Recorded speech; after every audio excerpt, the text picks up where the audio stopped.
인사부터 드리고 시작하겠습니다. 네, 안녕하세요. 네, 저는 이 학원 원장 서정욱이고요. 일단 제 소개를 간단하게 드리면, 네, 제가 원래 그 항공강사를 논술로 시작을 했어요. 네, 그래서 제가 이 말씀부터 드리고 시작하는 이유는 저는 기본적으로 읽고 쓰는 것의 중요성을 되게 강조하는 그런 사람이라는 걸 먼저 말씀드리고요. 네, 그래서 그 논술팀이 원래 강남청솔의 이기반지라고 하는 논술팀이 있었는데 거기서 일을 하다가 몇 년 전까지 김정주 국어라고 하는 학원에서 거기서 나오는 모든 교재랑 모든 수업 내용들 다 제가 썼던 사람이고요. 네, 그리고 주강이랑 대찬 학원 출강했다가 지금은 그냥 여기서만 하고 있습니다. 네, 오늘 여기 보시면 수능에다가 제가 이렇게 가로를 쳐놨는데 중학교 2학년부터 무슨 수능이냐, 너무 오래 멀리 있는 얘기 아니냐 이런 생각 하실 수 있죠? 근데 왜 하필이면 수능에 대해서 이야기를 하고 있는지에 대해서 좀 전반적으로 같이 좀 생각을 해보셨으면 좋겠습니다. 그래서 오늘은 뭐 저희 학원을 무조건 다녀라고 이런 막 광고성 얘기를 할 건 아니고 그냥 어떤 식으로 이제 앞으로 공부를 시켜야 될지에 대해서 같이 좀 생각을 해보는 그런 과정이었으면 좋겠습니다. 네, 일단 순서는요, 학원 간단하게 소개하고요. 그리고 교육 목표를 잡기 위해서 국어과 교육과정, 학교에서 공교육의 그 교육과정을 조금 살펴볼 거예요. 네, 그래서 시간이 조금 오래 걸립니다. 다른 설명회들에 비해서 좀 오래 걸려요. 1시간이 훌쩍 넘을 예정이고요. 그리고 저희 학원의 어떤 교육과정과 수업과 관련은 어떻게 되는지 실제로 보여드리고요. 그 다음에 질문과 답변 마무리 짓겠습니다. 네, 학원은 뭐 간단합니다. 그냥 국어 전문 학원이고요. 수능과 내신을 동시에 진행하고 있기는 한데 수능 쪽으로 조금 더 치우쳐 있는 학원이라고 생각하시면 됩니다. 그리고 고등부, 중등부, 그래서 중학교 2학년부터 1학년은 없고요. 중학교 2학년부터 고등학교 3학년 때까지 이렇게 학년들을 구성하고 있고요. 그리고 다 같이 합심해서 열심히 하고 있습니다. 네, 교육의 목표를 잡기 위해서 이 중등교육과정을 좀 살펴봐야 되는데요. 이 중등교육과정이라는 이 용어 자체를 조금 생각을 해보셔야 될 필요가 있어요. 이 중등교육과정이라고 하는 말이 원래 그 중학교 교육과정이랑 고등학교 교육과정을 합쳐서 이야기를 하고 있는 거거든요. 그래서 조금 이따가 뭐 보여드리겠지만 실제로 국어과에서는 이렇게 6가지 요 영역을 기반으로 해서 그냥 차근차근 이렇게 쌓아나가는 그런 구조를 가지고 있다고 생각하시면 돼요. 그래서 보통 이제 이쯤 되면 막 고등학교 가면 국어 엄청나게 어렵고 그리고 국어는 뭐 집을 팔아다 온갖 법들을 막 주고 시작을 하는데 실제로 그렇지가 않다는 걸 먼저 인식을 하셔야 돼요. 그러니까 중학교와 고등학교 국어는 근본적으로 다르지 않고 그리고 국어 과목은 그렇게 어려운 과목이 아니다 라는 인식을 조금 가지고 시작을 하셔야 됩니다. 그래서 원래 국어과 자체가 어떤 식으로 구성되어 있는지를 한번 같이 살펴볼 건데요. 제가 드린 자료 중에 맨 마지막에 국어과 교육과정이라고 하는 자료가 있어요. 네, 국어과 교육과정 이 자료가 있는데요. 이거 딱 그냥 첫 페이지만 딱 펴보시면 이게 교육부에서 공시된 자료예요. 근데 제가 몇 페이지만 그냥 이렇게 표 있는 부분만 이렇게 발췌한 거거든요. 네, 근데 공통교육과정이라고 되어서 이렇게 국어라는 과목이 있죠. 그렇죠? 네, 그리고 나서 되게 재밌는 거, 밑에 선택중심 교육과정. 요새 선택중심으로 이제 학생들의 어떤 학업 부담도 줄여주고, 적성에 맞는 어떤 교육을 시키고, 뭐 이런 식으로 얘기하면서 엄청나게 많이들 이야기를 하잖아요. 근데 재밌는 건 뭐냐면, 선택중심 교육과정인데, 그 밑에 바로 공통과목이라고 되어 있어요. 그렇죠? 공통국어 1과 공통국어 2가 있습니다. 이게 뭐냐면 이게 공통국어 1, 공통국어 2가 고등학교 1학년 때 배우는 국어과예요. 이게 지금 뭘 의미하고 있는 거냐면 국어과라고 하는 게 실제로 어렸을 때부터 계속해서 이어지고 있기도 하고 또 그냥 중학교 1학년부터 고등학교 1학년 때까지를 한 덩어리로 국어라는 과목으로 전체적으로 다루는 그런 과정을 거치고 있다는 거예요. 그래서 고등학교 올라간다고 해서 갑자기 뭔가가 어려워진다거나 아니면 갑자기 뭔가 이제 뭐 다르다거나 이런 면이 전혀 없다는 겁니다. 그걸 제가 그냥 직접적으로 보여드리려고 표들을 가지고 온 건데 표를 왔다 갔다 하니까 너무 좀 귀찮아 하시더라고요. 그래서 표를 그냥 가지고 왔어요. 근데 보시면 뭐 8페이지의 독서 쪽을 보면 뭐라고 써있냐면 공통교육과정, 그러니까 중학교 3학년 때까지 그 공통교육과정에서 인문예술, 사회문화, 과학기술 등 다양한 분야의 글을 다룬대요. 근데 공통국어 1로 가면 통통국어 이루 가면 똑같거든요. 그냥 똑같은 걸 다룹니다. 다를 게 하나도 없어요. 네, 또 문학으로 가면 서정서사 극교술, 서정서사 극교술, 서정서사 극교술입니다. 다 똑같습니다. 그냥 갈래별 특징을 바탕으로 해서 그냥 작품들만 하나씩 던져주는 것뿐이에요. 그런 과정을 계속해서 꾸준히 이어오는 것뿐이라고요. 근데 지금 사람들이 그 국어과에 어떻게 접근을 하는지를 조금 생각을 해보셔야 돼요. 그냥 뭐 문학이다 그러면 뭐 갑자기 고전 시가를 100편을 외워야 된다는 아니면 뭐 현대시를 100편을 떼고 들어가야 된다는 이러고 얘기를 하고 있습니다. 전혀 다른 얘기를 하고 있는 거예요. 실제로는 각각의 갈래가 가지고 있는 어떤 기본적인 특성을 바탕으로 해서 어떤 작품이 나왔을 때 이게 이 갈래가 가지고 있는 전형적인 특성을 잘 보여주고 있구나. 이것만 판단하면 되게끔 구성을 한다는 겁니다. 또 반대의 경우에는 이 작품은 분명히 서정갈래, 그러니까 시작품인데, 현대시 작품인데 얘가 되게 특이하게도 시가 가지고 있어야 되는 성격이 아니라 뭔가 이야기가 가지고 있어야 되는 성격을 가지고 있네? 뭔가 특이하네? 그럼 이제 그런 것들이 선지로 구성이 되는 거라고 생각하시면 돼요. 보통 이제 뭔가 개념어다 뭐다 얘기를 하면서 엄청나게 많은 것들을 뭔가 딱 그 준비해놓고서 무언가를 시작해야 된다고 생각하시는데 그렇지가 않다는 거예요. 그냥 개별 작품들이 나왔을 때 잠깐만 서정문학이 가지고 있는 특징이 뭐였지? 은유를 가지고 있는, 그리고 또 뭐 함축성을 가지고 있는 이런 것들을 그냥 생각해 보시면 된다는 겁니다. 되게 단순한 이야기예요. 그냥 이렇게 생각하시면 돼요. 되게 단순한 건데 만약에 혹시 이렇게 필기 같은 거 이렇게 어렸을 때부터 해보시면서 갑자기 무언가 파란 하늘이 어쩌고저쩌고 그러면 파란 밑에다가 시각적인 빛이 시 이렇게 쓴단 말이에요. 이걸 왜 쓰는 걸까를 생각을 해보라는 거예요. 그게 색깔이 나왔는데 시각적인 이미지를 누가 모릅니까? 모르는 사람이 누가 있어요? 그렇죠? 근데 그거를 왜 강조를 하겠냐는 거예요. 그걸 강조하는 이유는 시가 기본적으로 이미지를 기반으로 하고 있기 때문인 거죠.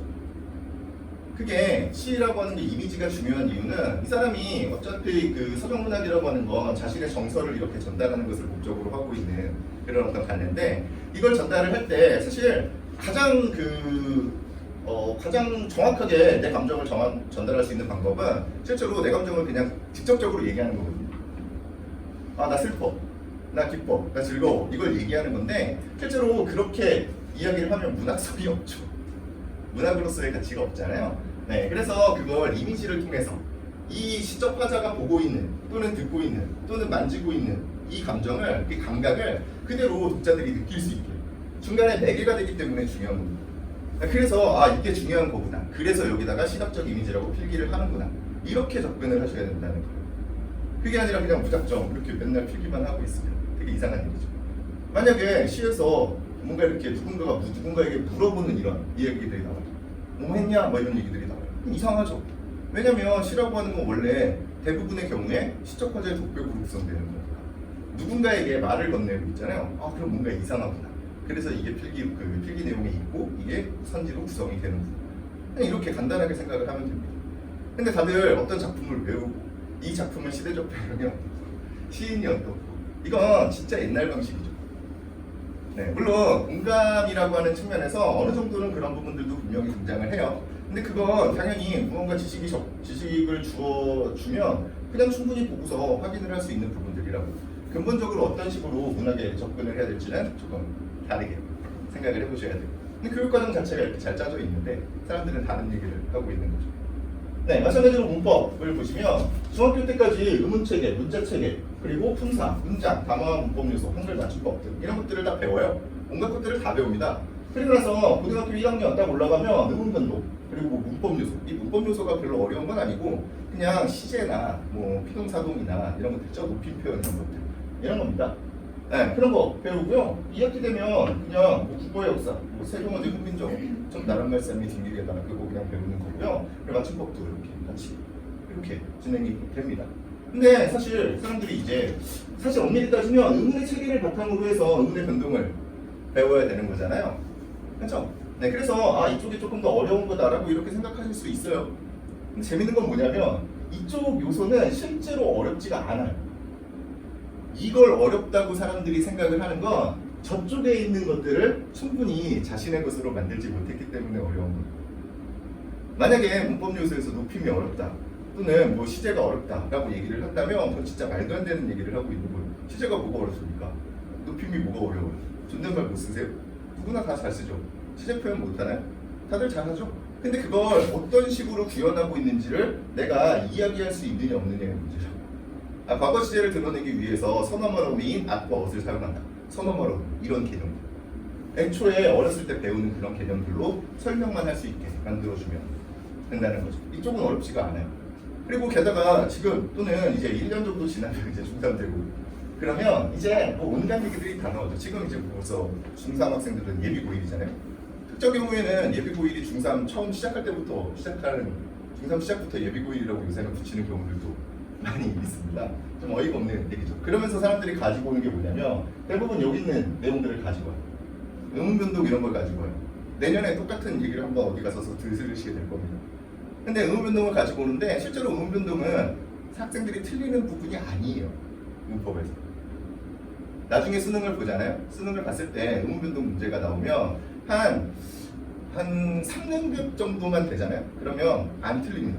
틀릴 수가 없는 문제예요. 시간이 조금 오래 걸릴 수는 있지만 안 틀려요. 실제로 학생들이 많이 틀리는 그 문제들은 딱 두 부분이 있는데 한 부분은 문장의 짜임, 아는 문장, 암기 문장, 명사절, 관형절 이런 거 나오는 부분이거든요. 그거 언제 배우냐면 중학교 3학년 때 배워요.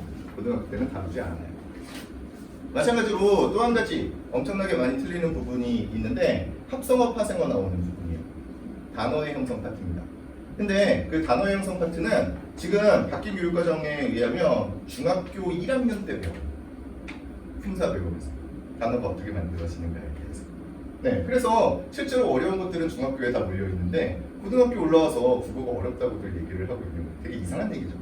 근데 실제로 그 부모님들이 고등학교 올라갔을 때 국어가 어렵구나, 국어 공부를 미리 했었어야 되는구나라고 생각을 하시는 이유가 있어요. 왜 그러냐면 성적 처리 방식 때문에 그렇습니다.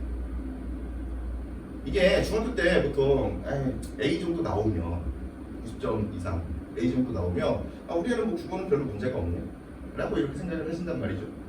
그렇죠? 근데 그 90점이라는 점수가 어떻게 나오는 거냐면 일단 수행평가까지 다 합쳐서 그냥 90점 이상 나오면 A가 나오는 거죠. 그냥 그렇게 만들어 놓는 거예요. 근데 고등학교 올라가면 어떻게 되냐? 줄을 세우죠. 옛날에는 1등급 4%였어요. 지금은 10%가 됐죠. 5등급제로 바뀌면서 10%가 되니까 이게 뭔가 얘기가 달라지는 거죠. 90점 이상과 상위 10%는 완전 다른 문제가 되어버립니다. 만약에 국어가 어렵다면 국어 점수가 1등급 컷이 뭐 80몇 점 이렇다면 비슷한 어떤 비율로 나타나겠죠. 근데 실제로 국어는 어렵지 않다고 제가 자신 있게 말씀드리는 이유는 제가 온갖 학교들 내신 수업 대부분 거의 다 해봤거든요, 이 동네. 근데 대부분 이제 1학년 1학기 중간고사, 기말고사 보잖아요. 특히 중간고사 딱 봤을 때 1등급이 안 나오는 경우가 부지기수였어요. 옛날에 4%였을 때. 이게 뭔 얘기냐면 그 인원수보다 많다는 얘기예요. 다 맞는 친구들이 엄청나게 많다는 얘기죠. 다 맞는 친구들이 많다는 건 시험 자체의 난이도가 높지가 않다는 얘기입니다. 다만 그걸 줄을 세우기 때문에 어려운 거죠. 이번에도 저희 학생 중에 경기고 학생 같은 경우도 하나 틀렸거든요. 하나 틀리고 주관식에 서술형에서 감점 조금 받았어요. 2등급, 1등급 안 나와요. 10%인데도 불구하고 그렇습니다. 그래서 어려운 거예요. 실수 한 방이 등급을 하나씩 떨어뜨리기 때문에 어려운 거예요. 근데 그걸 이제 학문 자체의 어떤 난이도가 엄청나게 높아져서 어렵다 라고 얘기를 하고 있는 건 실제로 말도 안 되는 얘기다 라고 생각을 하시면 돼요. 실제로 그 중등 만약에 문법이다라고 얘기를 하면 실제로 문법에서 진짜 중요한 요소들은 중학교 때 다 배웁니다. 중학교 때 어느 정도 익숙해져서 올라가야 돼요. 그래야 이제 나중에 이런 것들을 이야기할 때 조금 편해진다라고 생각을 하시면 됩니다. 그런 부분들 한번 생각을 해보시고요. 그럼 이제 고등학교 1학년이 도대체 교육과정에 뭐가 국어가 있길래 사람들이 어렵다라고 얘기를 하는지 보시면 이거요 그냥 의문변동, 문법이랑 이제 문학만 가지고 왔는데 뭐 다른 것들도 있어요. 물론 뭐 이렇게 공손하게 말하기라든지 뭐 이런 것들도 있습니다. 근데 뭐 일단 포인트가 되는 게 이쪽이니까 이렇게 구성이 되어 있어요. 근데 사실 저는 공교육을 되게 신뢰하는 사람이에요. 학원에서 공교육을 신뢰하는 얘기를 듣기가 조금 어렵기는 한데 저는 진짜 신뢰하는 편입니다. 이게 신뢰하는 편이 아니라 실제로 신뢰해요. 제가 공교육을 신뢰하는 이유 중에 하나는 일단 그 교과서가 엄청나게 좋아요. 교과서가 엄청나게 잘 만들어져 있습니다. 그게 사실 요새 검인정을 받는 거잖아요. 그렇죠? 그거 통과 못하는 출판사들도 엄청나게 많아요. 네, 그래서 생각보다 되게 잘 만들었고요. 그리고 교육과정 자체에 어떤 커리큘럼이 되게 잘 짜져 있어요. 네, 그게 잘 짜져 있는 게 혹시 이걸 보고 이렇게 보이시는지 잘 모르겠는데 잘 안 보이죠? 그렇죠?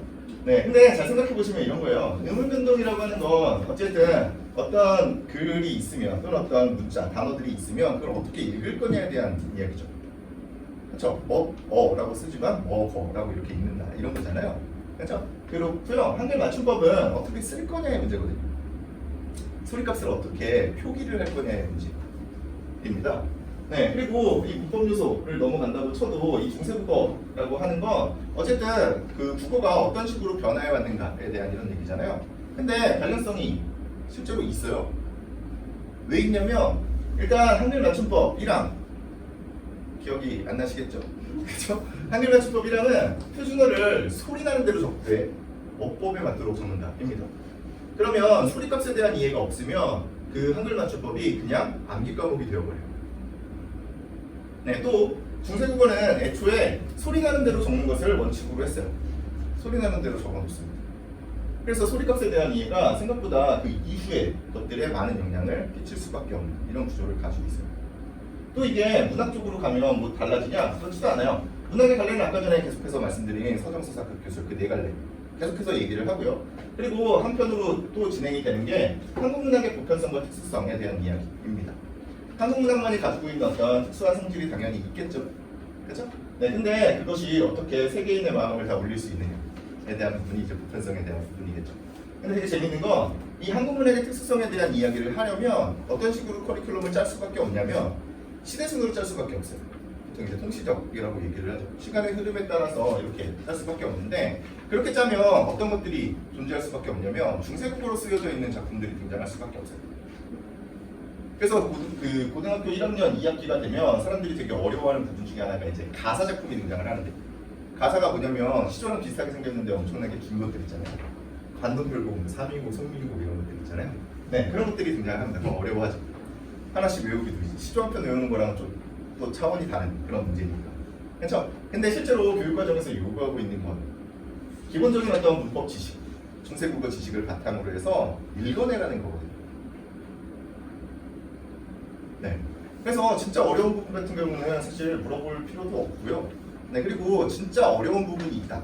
또는 이걸 모르면 이해를 못한다 라고 하면 이게 만약에 수능시험이다 라고 얘기를 하면 보기로 주거나 아니면 주석을 달아줍니다. 진짜 어려운 한자어들 같은 경우는. 네, 마찬가지로 내신 시험이면 학교에서 가르쳐 주셨겠죠. 네, 그래서 어떤 포인트를 읽어내야 되고 어떤 포인트를 내가 외워야 되는지에 대해서 좀 선을 그을 필요가 있어요.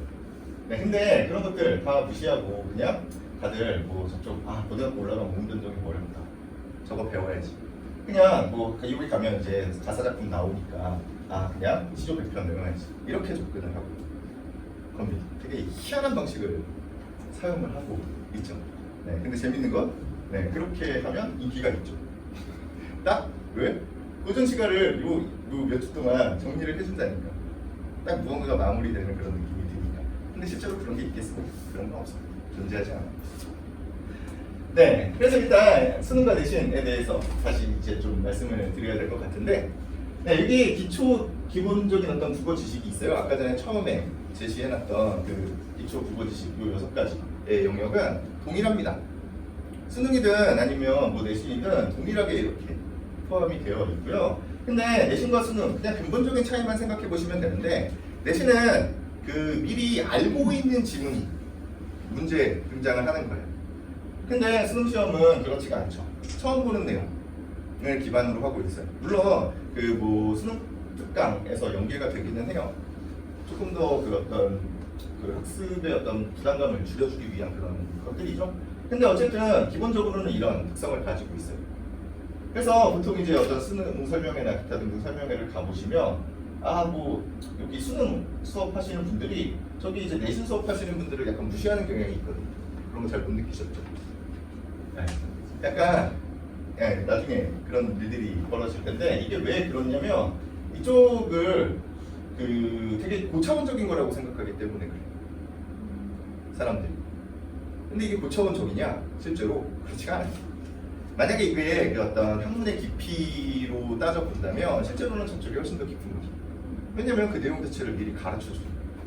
이쪽은 사실 엄밀히 따지면 그냥 언어 논리예요. 그냥 딱 단순하게 말씀드립니다. 몇 가지 그냥 글만 읽을 수 있으면 다 풀 수 있게끔 이렇게 구성이 되어 있습니다. 실제로 제가 수업 준비를 해도 저쪽 내신 수업을 준비하려면 일단 그 학교에서 뭐 배우고 있는지 계속해서 체크해야 되고요. 선생님이 어디까지 얘기하고 있는지도 계속해서 체크를 해야 되고요. 관련 논문도 찾아봐야 되고요. 온갖 문제들도 이제 따로따로 만들어서 이렇게 줘야 되잖아요. 어려워요. 어려워요. 근데 이쪽 만약에 수능 수업을 가지고서 제가 이제 수업 준비를 한다고 가정을 하면 그냥 시험지만 있습니다. 그냥 시험지만 이렇게 보고 있습니다. 아, 여기서 문장을 이렇게 묶어서 선지를 썼다. 네. 그래서 이제 그 추론 능력, 그걸 이제 보통 이제 사람들이 추론 능력이다, 또는 뭐 비판적 이해 능력이다라고 얘기하면서 되게 어려운 거라고 얘기하는데 실제로 어려운 게 아닙니다. 어려운 시험이 아니에요. 네. 그래서 이걸 무슨 배경 지식을 기반으로 해서 접근을 한다 이런 얘기들 하면 사실 좀 이렇게 걸러야 정상이거든요. 정상적인 사고 방식을 가지고 있다면. 이게 왜 그러냐면 맨날 그 수능 이렇게 보고 나면 어떤 얘기들이 나오냐면 이 어떤 사람이 그 어떤 직권에서 다니는데 경제 문제를 못 풀더라. 경제 문제 푸는데 30분씩 걸리더라. 이걸 학생들이 어떻게 푸냐? 배경 지식이 있어야지. 그러면 배경 지식이 있는 그 사람이 못 푸는데 배경 지식으로 접근하는 게 무슨 의미가 있습니까? 말도 안 되는 얘기를 하고 있는 거죠. 그러니까 만약에 제가 그냥 100번 양보를 해서 그럼 배경 지식이 필요하다고 치자고요. 그래서 배경 지식이 필요하다고 쳐요. 배경 지식 배워야겠죠? 그거 왜 저한테 배웁니까? 전문가가 따로 있는데 경제 문제에 대해서 전문가가 당연히 어떤 되게 합리적이고 되게 체계적인 그 커리큘럼을 만들어 놨을 거예요. 제가 만들 수가 없잖아요. 경제에 대해서. 그렇죠? 근데 그쪽에 수업을 들으면 돼요. 국어 시간에 그걸 듣고 있을 이유가 하나도 없다. 다만 그런 식의 수업을 하면 만족도가 높아요. 학생들의 성적과는 별개로 만족도가 높습니다. 왜냐면 어떤 주제에 대해서 철학이든 뭐 경제든 뭐 법이든 간에 과학이든 뭐가 됐든 간에 수업을 할 때 그냥 그 지문에 나와 있는 내용들만 가지고서 이 내용이 이런 내용이잖아 라고 이렇게 얘기하는 것과 어떤 사람이 이제 딱 들어와서 이제 수업 시간에 딱 들어와서 되게 내가 뭐 경제에 대해서 되게 박식한 그런 사람인 것처럼 와갖고 수요곡선, 공곡선을 그려가면서 브레턴 우주 체제가 어떻고 막 이렇게 막 설명을 해요. 그러면 사람들이 저 사람들이 똑똑하다, 지식이 많구나 라고 생각을 하고요. 그리고 학생들도 나 오늘 뭔가 이렇게 배워가는구나 라는 이런 생각이 들어요. 그러면서 이제 좋아하는 거죠. 다만 국어 성적은 오르지 않아요. 근데 어쨌든 그런 것들을 보통 선호하죠. 네, 그래서 우리가 생각을 해보셔야 되는 건 어쨌든 수능은 별로 어려운 부분이 아니다. 그래서 배경지식 같은 것들은 필요 없다. 근데 제가 여기서 지금 이 얘기를 왜 하고 있냐? 이 내신 시험이라고 하는 건 그러면 암기로만 접근하면 끝나는 거 아닌가? 라고 이렇게 생각하는 사람들 생각보다 많아요. 다 외워놓으면 되잖아. 어차피 다 가르쳐 주는데. 근데 그게 불가능하기 때문에 그렇습니다. 제가 한 5년도 더 지난 것 같은데 벌써 졸업한 친구인데 졸업한 지 벌써 5년도 넘은 것 같은데 경기여고 친구가 있었거든요. 그 친구를 제가 내신 수업을 이렇게 하면서 저는 내신 수업을 해도 다 써보게 해요. 잘 이해를 하고 있는지 학습활동 같은 거 이렇게 써보라고 교과서에 있는 거 써보라고 이렇게 얘기하는데 그 학생이 진짜 거의 자습서 복사해놓은 것처럼 쓰는 학생이 있었어요. 그 학생이 그렇게 썼었어요. 그래서 이 학생은 만점을 받아오겠구나 라고 생각을 했으나 전혀 그렇지가 않았죠. 한 90점 정도 맞아요. 90점 정도 맞으면요 한 2등급, 그래서 3등급 이렇게 나옵니다. 그래서 이게 도대체 뭐가 문제일까? 라고 막 고민을 하다가 이제 그 친구랑 이렇게 얘기를 해봤죠. 그래서 이 틀린 문제를 다 보고서 이거 너가 예전에 썼던 이 얘기잖아 라고 얘기를 하잖아요. 그러면 내가 썼던 그 문장, 내가 외웠던 그 문장, 실제로 여기에 그 선지에 써있는 문장이 동일한 의미임에도 불구하고 다른 어휘나 다른 논리구조로 써놓기 때문에 그걸 같은 거라고 인식을 못하는 거예요. 이게 지금 생각하시기에는 이게 무슨 말도 안 되는 소리냐라고 생각을 하시겠지만 실제로 그런 경우가 부지기 있습니다. 문장을 그냥 조금만 다르게 써놓으면 이걸 똑같은 의미라고 받아들이지 못하는 경우들이 생각보다 되게 많다는 거예요.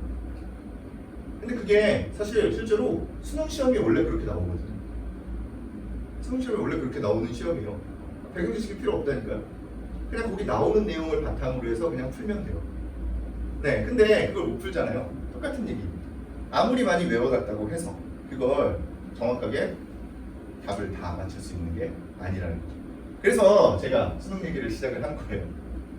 제가 수능 얘기를 시작하는 이유는 이 수능처럼 그냥 딱 글만 보고서 판단할 수 있는 그런 내용들의 어떤 문제들을 기반으로 해서 이 학생들이 가지고 있는 어떤 읽기 능력을 향상시켜야 된다고 생각하기 때문에 그렇습니다.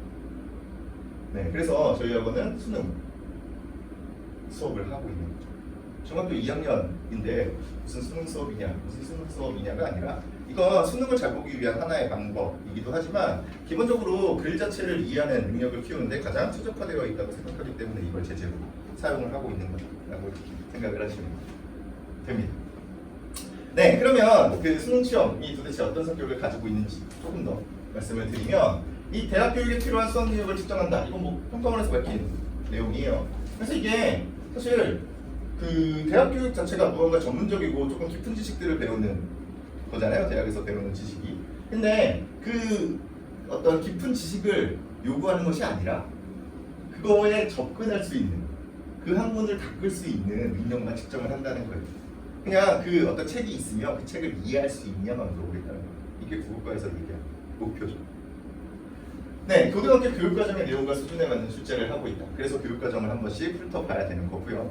네, 그리고 개별 국가의 특성을 바탕으로 해서 신뢰도와 타당도를 갖춘 시험이다라고 되어 있는데, 그렇죠, 뭔가 자화자찬하는 그런 느낌이기는 한데 이게 생각보다 되게 중요한 요소입니다.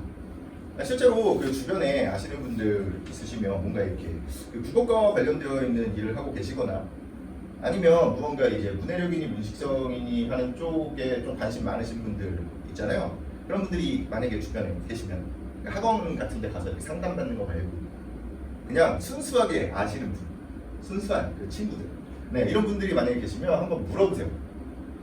우리가 국어 능력이 조금 떨어지는 것 같은데 어떻게 하면 좋을 것 같냐 라고 이렇게 물어보시면 대부분의 경우에 그냥 책 뭐 괜찮은 거 있으면 좀 읽히고 그리고 그거 스스로 좀 정리해보게 만들어 놓고 그리고 그거 한번 같이 이야기 좀 해보면 된다 라고 말씀을 하실 거예요. 이건 제가 뭐 그 학원 강사들 또는 뭐 학교 선생님들 저도 뭐 주변에 있을 거 아니에요. 그분들이랑 이렇게 얘기를 해보면 이렇게 나와서 설명할 때 하는 얘기는 뭐 다른 얘기들을 하겠죠. 근데 같이 그냥 이렇게 얘기하다 보면 그냥 그런 얘기들 합니다. 근데 시시험 같은 거 그냥 한 5번 정도만 그냥 정독하면 되지 않냐 이렇게 얘기하고 있는 거예요. 스스로 한번 읽어보고 정리하면 끝나는 거 아니냐 이렇게 다들 얘기한다. 제가 이 말씀을 드리는 이유는 실제로 국어 능력을 향상시키기 위한 방법은 이미 공감대가 형성되어 있다는 거예요. 학원에서 그런 어떤 교육을 하지 않을 뿐이죠. 돈이 안 되니까요. 일단 그 교육을 하기 위해서는 학생들이 무언가 요약하고 정리한 것들을 다시 봐줘야 되는 과정이 필요하고요. 그리고 그걸 위해서는 어쨌든 예시답안 같은 것들이 다 마련이 되어 있어야 되고요. 그리고 그걸 기반으로 해서 다른 어떤 배경 지식이나 기타 등등을 배제하고 수업을 할 수 있는 능력이 있어야 되기 때문에 그래요. 네, 근데 그걸 갖추기가 어렵죠. 사실 논술 같은 경우에 그게 조금 가능하죠. 논술에서 가능한데 거기는 그 첨삭에 들어가는 어떤 비용들이나 인력에 대한 대가를 받죠. 그냥 일반적인 국어 수업에서 그걸 구현하기가 쉽지가 않습니다. 왜냐면 인건비가 그만큼 더 들어가기 때문에. 그럼 안 하죠. 게다가 이게 사람들에게 무언가 이렇게 공부했다라는 이런 느낌도 주지도 못하는데 그걸 왜 하겠어요? 안 하죠. 네, 근데 어쨌든 제가 이 말씀을 드리는 이유는 그게 분명히 좋은 교육 방법이 있는데도 불구하고 수능 시험은 객관식으로 붙는 거예요. 실제로 쓰게 만드는 게 가장 효과적이라면 쓰게 만들어야 되는데 이거 객관식으로 본다는 거. 근데 이게 그럴 수밖에 없어요. 이게 신뢰도와 타당도 때문인데 이게 그 사람이 뭐 어느 정도 한정되어 있으면 그 인원수가 뭐 한정되어 있으면 별로 상관이 없는데 엄청나게 많아져 버리면 이거 줄 세우는 게 보통 일이 아니에요. 그리고 그것에 대해서 모든 사람들이 동의를 할까에 대한 부분도 당연히 문제가 생깁니다. 그래서 제가 맨날 이거 가지고서 얘기를 할 때 뭐라고 말씀을 드리냐면 예전에 제가 그 어떤 세미나에서 한 50명 정도가 모여서 한 40명에서 50명 사이가 모여서 그 고등학생이 쓴 고등학교 2학년 학생이 쓰는 글 5편을 평가하는 작업을 해봤거든요. 근데 그 모인 50명이 뭐하는 그 세미나에 모인 사람들이 뭐하는 사람들이냐면 일단 대학 교수 있고요. 네, 그리고 일단 저 같은 강사 도 있고요. 그리고 일선에 계신 학교 선생님들 도 있고요. 네, 그리고 그 국어교육을 전공하는 대학원생까지 이렇게 구성이 되어 있거든요. 그럼 얼추 이제 잘 될 것 같잖아요. 근데 어쨌든 뭔가를 평가를 하기 위해서 평가 기준들이 있어야 되잖아요. 평가 기준들은 다 비슷해요. 뭐 통일성인, 일관성인 이런 것들 있잖아요. 다 비슷비슷한 내용들을 가지고 와요. 그래서 이 통일성과 뭐 일관성 이런 것들을 바탕으로 봤을 때 이렇다라고 얘기는 비슷하게 합니다. 근데 문제는 등수가 달라. 고작 5편 평가를 했는데 이게 실제로 다를 수밖에 없어요. 어떤 글이 좋은 글이냐에 대한 부분은 사람들마다 생각이 좀 달라요. 네, 그게 누군가가 부족해서 그런 건 아니고 그냥 관점이 다르기 때문에 그런 거예요. 네, 그래서 그걸 가지고서는 신뢰도와 타당도를 입증을 할 수가 없어요. 네, 또 어떤 문제도 있을 수 있냐면 그러면 진짜 잘 훈련된 한 사람 같은 여러 명이 하면 되지 않나? 라는 생각을 해볼 수가 있죠. 근데 그때 교수님이 뭐라고 말씀을 하셨냐면 만약에 네가 만약에 진짜 자신 있으면 오늘 그 학생들이 쓴 글을 한 100편을 읽어서 1등부터 100등까지 줄을 세우고 그리고 그 다음날 똑같은 사람이 바로 그 다음날 1등부터 100등까지 다시 한번 줄을 세우면 그 등수가 똑같겠냐는 거예요. 똑같은 사람이 해도 다르죠. 같을 리가 없어요. 네. 그래서 그런 부분들을 바탕으로 했을 때 기본적으로 이게 시험이 객관식 시험이 어쨌든 좋은 시험이 되겠다라는 생각을 할 수밖에 없는 거죠. 대신 이쪽에서도 그런 어떤 문제의식들은 다들 가지고 있기 때문에 엄청나게 그 치밀한 논리 구조들을 바탕으로 해서 이 글을 보고서 무조건 풀 수 있게끔 그렇게 문제들을 구성을 한다는 거예요. 네. 근데 다들 배경지식 얘기를 하고 있는 되게 희한한 일이 벌어지고 있는 거죠. 실제로 배경지식은 그러니까 수능 볼 때는 사실 아무런 의미가 없고요. 그리고 뭐 인생 살아갈 때 조금 도움이 되기는 하겠죠. 평생 독자를 기르는 어떤 독서 방식. 사실 독서에 대한 이야기가 교과서에 많이 나올 거 아니에요. 독서에 관한 이야기들이 나올 때 평생 독자를 길러내는 그런 방식이거든요. 교육 방식이거든요. 그 교육 방식에 대해서 얘기할 때 무언가 배경지식 쌓고 자신의 가치관에 비추어서 이렇게 보는 그런 과정들이 분명히 있습니다. 근데 그건 무언가 어떤 문제에서 요구하는 참거짓을 밝히는 옳고 그름을 밝히는 그런 내용과는 전혀 상관이 없는 거라고 보시면 돼요. 그리고 만약에 제가 아까 전에도 말씀드렸다시피 배경지식을 배우고 싶으면 그 과목 전문가한테 배우는 게 훨씬 더 효율적이다. 그래서 이 시험 자체가 엄청나게 잘 짜여져 있는 이런 논리 구조를 가지고 있기 때문에 저희가 이걸 사용을 하는 거다라고 생각을 하시면 돼요. 네, 그럼 이제 좀 어려워하시는 독서, 비문학 부분을 잠깐 말씀을 드리면 일단 이 비문학은 인문예술, 그리고 사회문학, 그리고 과학기술 이렇게 세 개의 영역으로 구성이 되어 있습니다. 그래서 각각의 영역에서 한 지문씩 등장을 한다고 생각하시면 돼요. 시험을 봤을 때 이 세 개 딱 보시고 공통점 보이세요? 공통점? 네, 제재 담기. 네, 비판적으로 이해한다죠. 네, 끝났어요. 제재 담긴 어떤 내용을 비판적으로 이해하면 독서는 끝이라는 거예요. 간단하게 말씀을 드리면. 그렇죠? 그럼 이제 비판적으로 이해하는 게 도대체 뭐냐에 대한 얘기를 해봐야겠죠. 네, 이건 이제 뭐 독서의 방법이라고 해서 사실적 읽기부터 시작해서 창의적 읽기까지 이렇게 구성이 되어 있는데 이건 아까 전에 그 이해 측면에 대한 이론이 있고요. 읽기에 대한 측면이 똑같습니다. 이해에 대한 측면으로 가면 사실적 이해가 되는 거고요. 그냥 읽기에 대한 측면으로 바뀌면 사실적 읽기가 되는 거예요. 그래서 비판적으로 읽는 게 되게 중요하다고 얘기하는데 그럼 비판적 읽기에서 다루는 내용들이 뭐냐? 관점이나 내용, 표현 방법, 의도나 신념 이런 것들을 비판적으로 파악을 해야 된다라고 하는 겁니다. 네, 근데 이거 제 생각을 해보셔야 되는데 사람들은 이제 비판적 읽기 또는 추론적 이해 이런 얘기들을 하면 이게 되게 어려운 거라고 생각을 하고 그리고 사실적 이해라고 얘기를 하면 이건 되게 쉬운 거라고 생각을 해요. 근데 어떤 글을 사실적으로 받아들이는 것 자체가 진짜 쉬운가에 대해서 조금 생각을 해보시면 그렇지가 않습니다. 진짜 이렇게 가슴에 손을 얹고 한번 생각을 해보세요. 내가 어떤 글을 볼 때 어떤 비판이나 어떤 추론을 하기 이전에 이 글의 내용을 일단 온전히 사실적으로 받아들이고 그 다음에 생각을 하는지 그렇게 접근을 하지 않아요. 대부분의 사람들. 그냥 일단 애초에 글을 내가 읽을 글을 선택할 때부터 자신의 가치관이 개입이 됩니다. 그래서 사실적으로 쓰여져 있는 그 글을 사실 그대로 받아들이지 못하는 경우가 부지기수예요. 게다가 여기서 얘기하고 있는 관점이나 내용, 그리고 의도나 신념 이런 부분들은 실제로 이 글의 중심 내용과 주제입니다. 그리고 뭔가 표현 방법은 글의 구조와 전개 방식과 동일한 느낌가 돼요. 뭔 얘기냐면 우리는 그 사실적이의 측면을 강조하는 것만으로도 충분히 그 어떤 수능 시험에 대비를 할 수 있다는 거예요.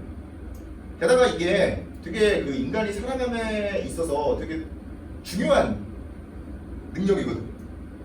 그래서 가끔 이제 보시면 그 친구들이나 누군가랑 이렇게 얘기를 할 때 말이 안 통하는 사람들이 생각보다 되게 많거든요. 세상에.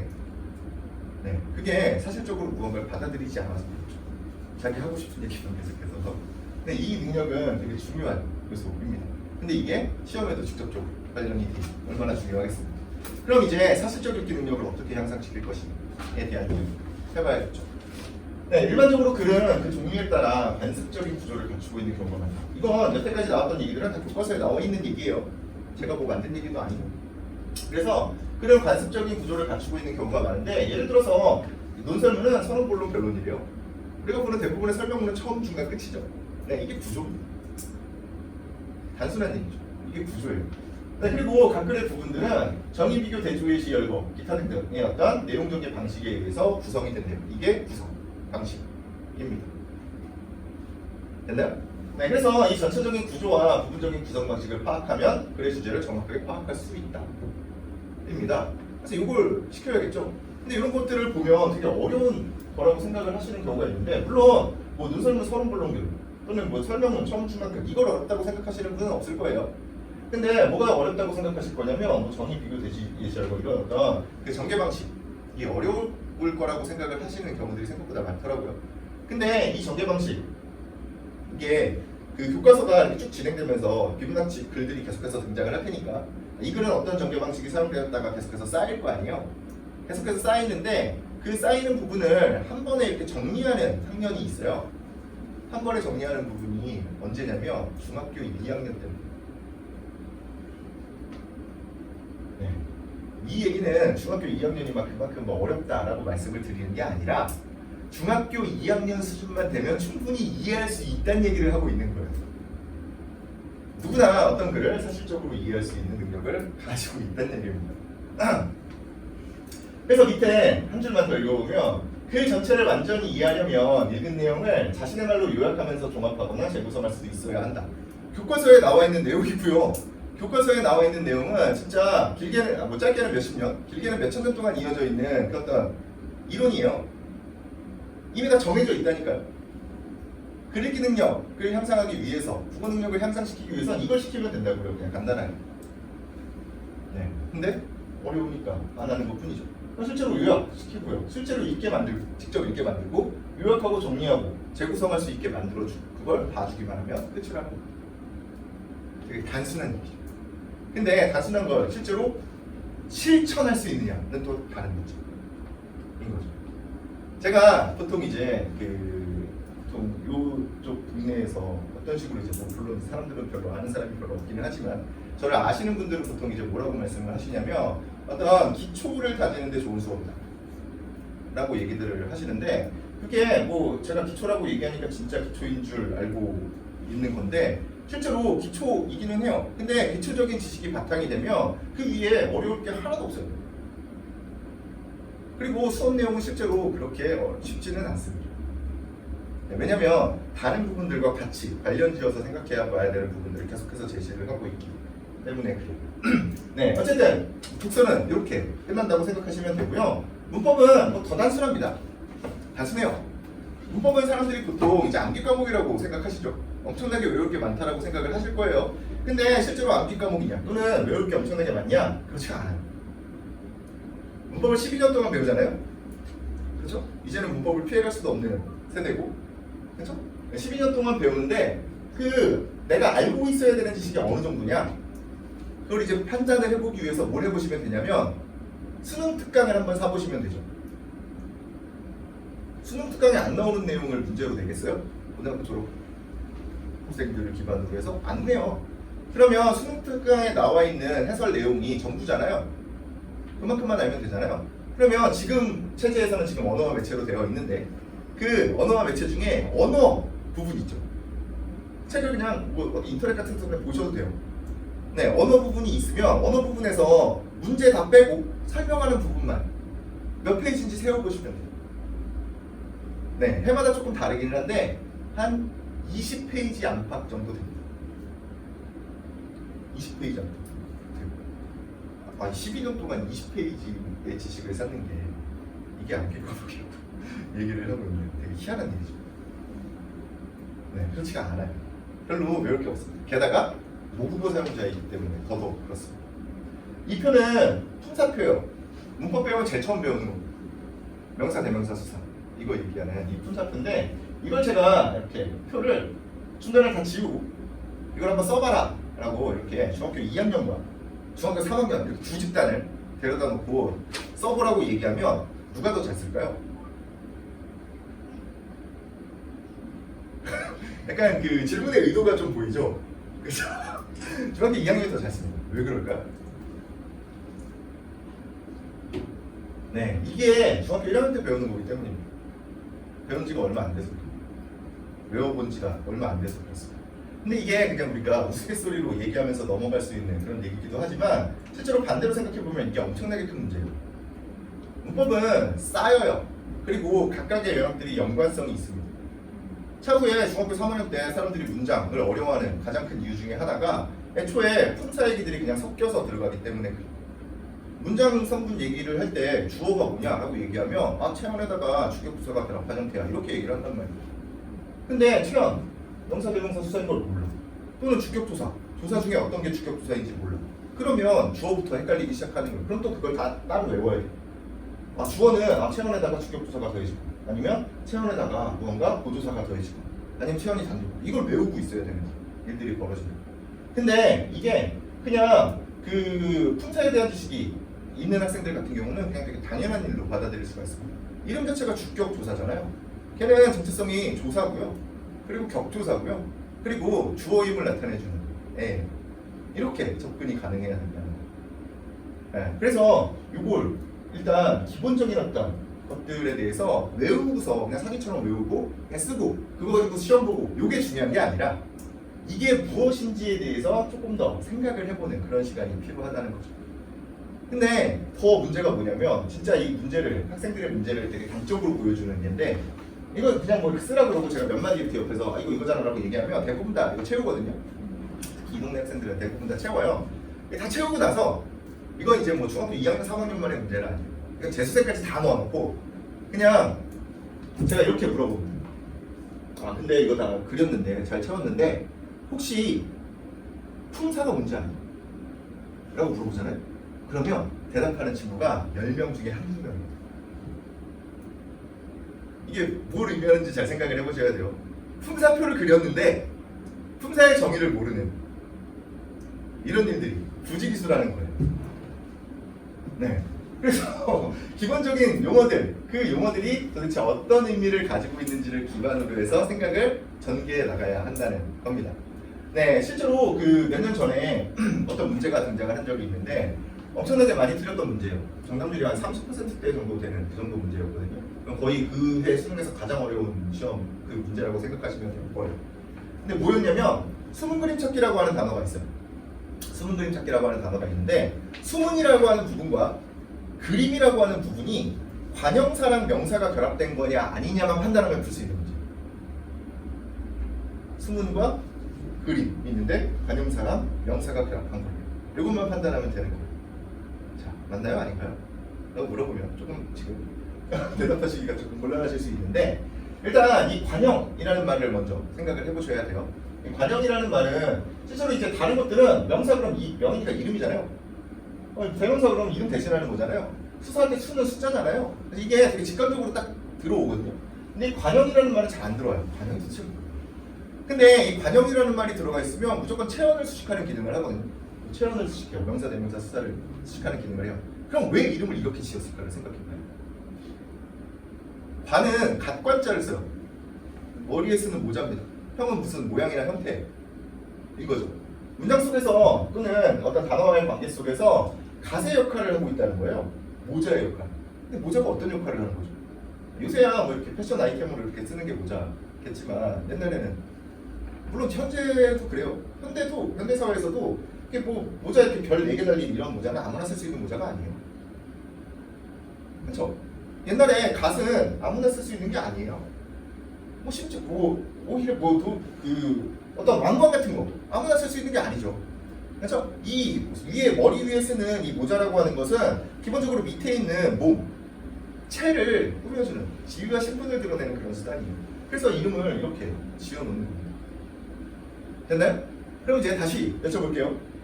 수문과 그림이 있는데 수문은 관형사인가요? 아닌가요? 이것만 판단하면 되죠. 그림이 명사인 건 너무 확실하잖아요. 네, 수문은 관형사입니까? 아닙니까? 네, 체온을 수식하고 있으니까 네, 맞다고 생각을 하시겠지만 그렇지가 않습니다. 근데 이제 이 문제를 가지고서 그 재정관 선생님들이 엄청나게 많이 막 분개했어요.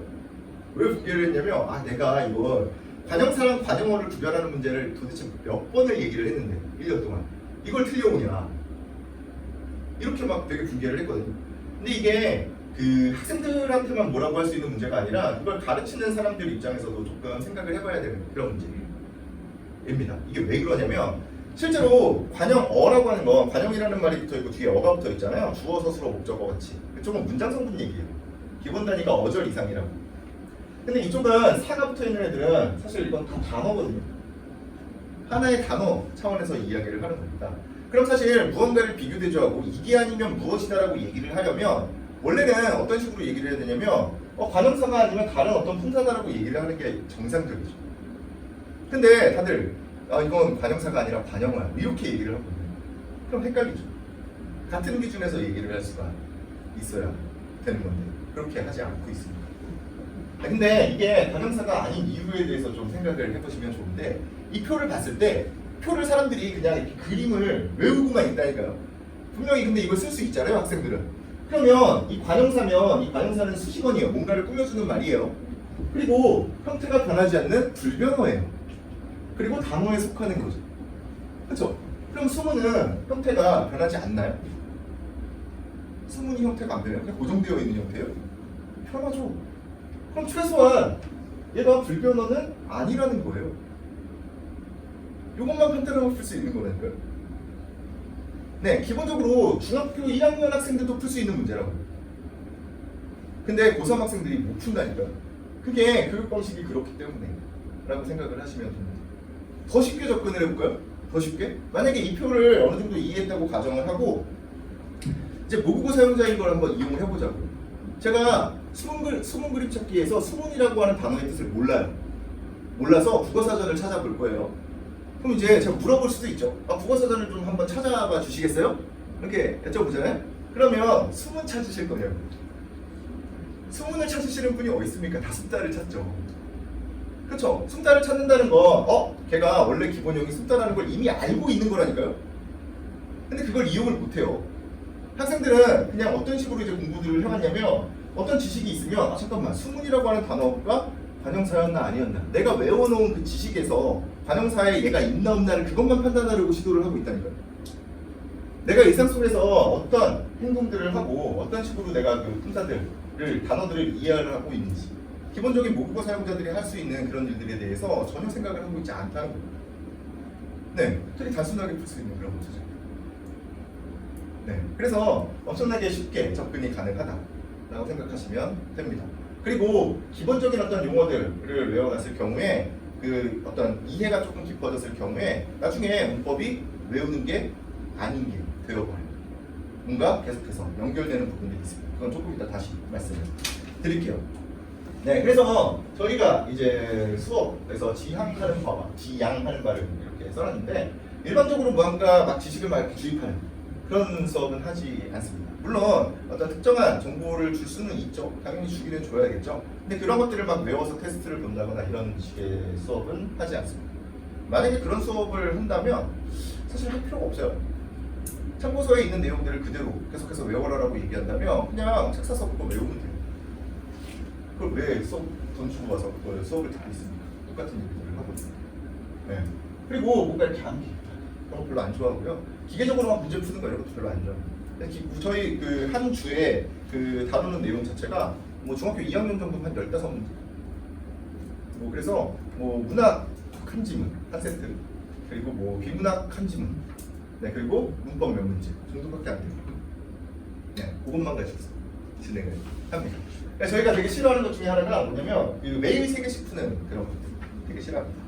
네, 매일 3개씩, 매일 3개씩 비문학도 풀어야 돼, 매일 3개씩 문학도 풀어야 돼, 매일 3개씩 문법도 풀어야 되는데 매일 몇 페이지씩 수업도 해야 되고, 그렇죠? 그래서 실제로 시간이 안 나요.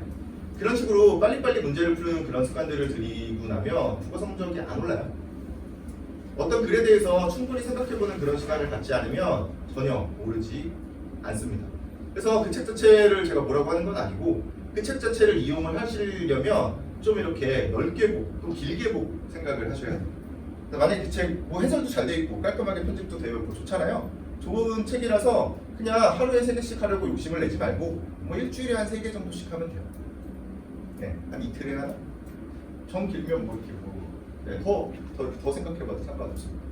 네, 그렇게 이용을 하시면 될 것 같고요. 저희는 그래서 뭐 기본적으로는 양방 소통을 하는 걸 되게 중요하다고 생각을 합니다. 네, 그래서 보통 이제 저희는 숙제들이 다 서술형이거든요.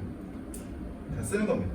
이건 일종의 필담이죠. 그 학생들이 어떻게 썼고 그것들에 대해서 제가 이제 어떻게 생각하는지를 또 이제 첨삭을 해서 보내주는 그런 거죠. 그리고 수업할 때도 수업할 때는 실제로 학생들한테 되게 많이 물어보는 편이에요. 질문을 좀 많이 하는 편입니다. 근데 제가 이렇게 질문을 많이 하는 이유 중에 하나는 실제로 이 질문을 하는 게 그러니까 뭐 학습적인 어떤 학습의 어떤 성취도를 제가 물어보는 것이기도 하지만 실제로 이게 국어 능력 향상에 생각보다 도움이 돼요.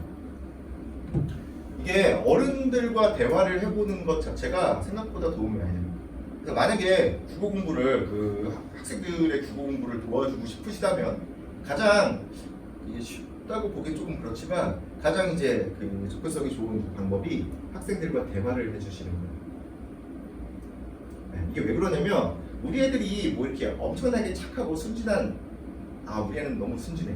그래서 욕 같은 거 안 할 거야라고 생각을 하시겠지만 실제로 그 친구들끼리 이렇게 만나면 그 어떤 그 대화의 어떤 일정 부분이 어떤 완전한 욕은 아니더라도 약간 비속어나 이런 것들로 구성이 될 수밖에 없거든요. 근데 어쨌든 어른이랑 대화를 하게 되면 그 부분을 다른 단어로 대체를 한단 말이에요. 그럼 그만큼 어휘력이 좋아져요. 그래서 일단 대화를 좀 해주시는 게 좋습니다. 그래서 일단 그런 것들 때문에 계속해서 물어보기도 하고요. 또 한 가지는 어떤 이유에서냐면 저희 학원은 그 입반 테스트를 보지 않습니다. 그러니까 입반 테스트를 보는 게 저도 돈 벌기 좋은 방법이라는 건 저도 알아요. 저도 뭐 학원계에서 뭐 지금 10년 넘게 있었으니까 입반 테스트를 봐서 그 되게 좋은 학생들만 그게 뭐 좋은 건지 잘 모르겠지만 어쨌든 그 학습 능력이 뛰어난 학생들만 받아서 소수 시작해서 그렇게 키워나가는 게 사실 정석이거든요. 학원 사업을 하는 사람들의 정석입니다. 근데 저는 그런 걸 원하지는 않아요. 네, 아까 전에도 말씀드렸다시피 국어는 누구나 할 수 있기 때문에 그렇습니다. 네, 누구나 접근이 가능하기 때문에 그래요. 근데 그럼에도 불구하고 와 있는 학생들 같은 경우에 그 어떤 여태까지 학습 그 수준이 조금씩 다를 수 있잖아요. 그래서 제가 계속해서 물어보면서 어디부터 설명을 해야 될지를 계속해서 선을 긋는 거라고 생각하시면 돼요. 그래서 특정 경우에 수업 시간이 이렇게 조금 늘어나는 경우, 10시간 넘는 경우들이 생각보다 조금 있습니다. 네, 그런 부분 하나 생각해 보시면 돼요. 그래서 최대한 이야기를 하게끔 또는 글로 표현하게끔 이렇게 만들고 있고요. 그런 어떤 과정들, 읽고 쓰는 그런 과정들을 통해서 뭔가 추론 능력이 충분히 배양될 거다라고 이렇게 생각을 합니다. 네, 그래서 이렇게 일단 그 교육의 어떤 목표를 잡아본 거고요. 실제로 그러면 저희 학원의 교육 과정이 어떻게 되는지 여기는 이제 조금 더 빨리 지나갈게요. 네, 영역적 범위 이거 되게 단순합니다. 그냥 수능국어의 전 영역입니다. 수능국어의 전 영역이라고 하는 건 국어과에서 배워야 되는 전 영역을 그냥 다 가르친다는 얘기입니다. 근데 대신 수능이라고 하는 제재를 사용하고 그걸 도구로 가지고 거기가 가장 완벽한 어떤 글의 구조를 가지고 있기 때문에 그렇다 정도만 생각하시면 돼요. 사실 다른 어떤 사설 모의고사나 뭐 기타 등등을 보면 실제로 배경 지식이 있어야만 풀 수 있는 문제들이 실제로 존재합니다. 네, 그리고 그 어떤 해설에도 그 어떤 사설 모의고사 같은 것들 보면 해설 같은데도 이건 상식이야라고 써 있는 경우들이 많이 있어요.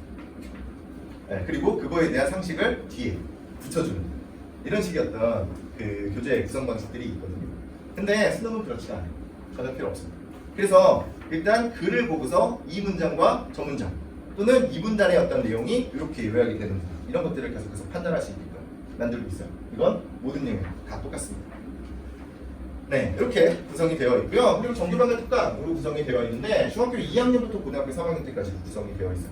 네, 중학교 1학년은 제가 개인적으로 봤을 때 무언가 좀 학문적으로 좀 이렇게 깊게 생각을 해보기보다는 그냥 학교 맨 처음에 수업 좀 한번 잘 따라가 보고 그리고 최대한 좀 책도 좀 읽어보고 좀 자유롭게 두는 게 훨씬 더 좋다고 생각해요. 그리고 시험도 한 번씩 못 봐보고 네. 그런 경험이 한 번씩 쌓여보는 게 좋아요. 네. 확실히 좋다고 저는 생각합니다. 네. 한번 좌절한 경험이 있어야 비교 대조를 할 수 있거든요. 애초에 처음부터 막 이런 식이요. 막 어디 가서 막 4주, 5주 동안 막 이만큼씩 문제를 주는 걸 막 풀어봤어요. 어떤 학생은 잘 볼 수도 있고 어떤 학생은 못 볼 수도 있겠죠. 근데 그걸 이제 잘 보는 경험들이 이렇게 쌓이는 친구들이 있는데 그럼 그 공부 방법이 맞다고 생각해요.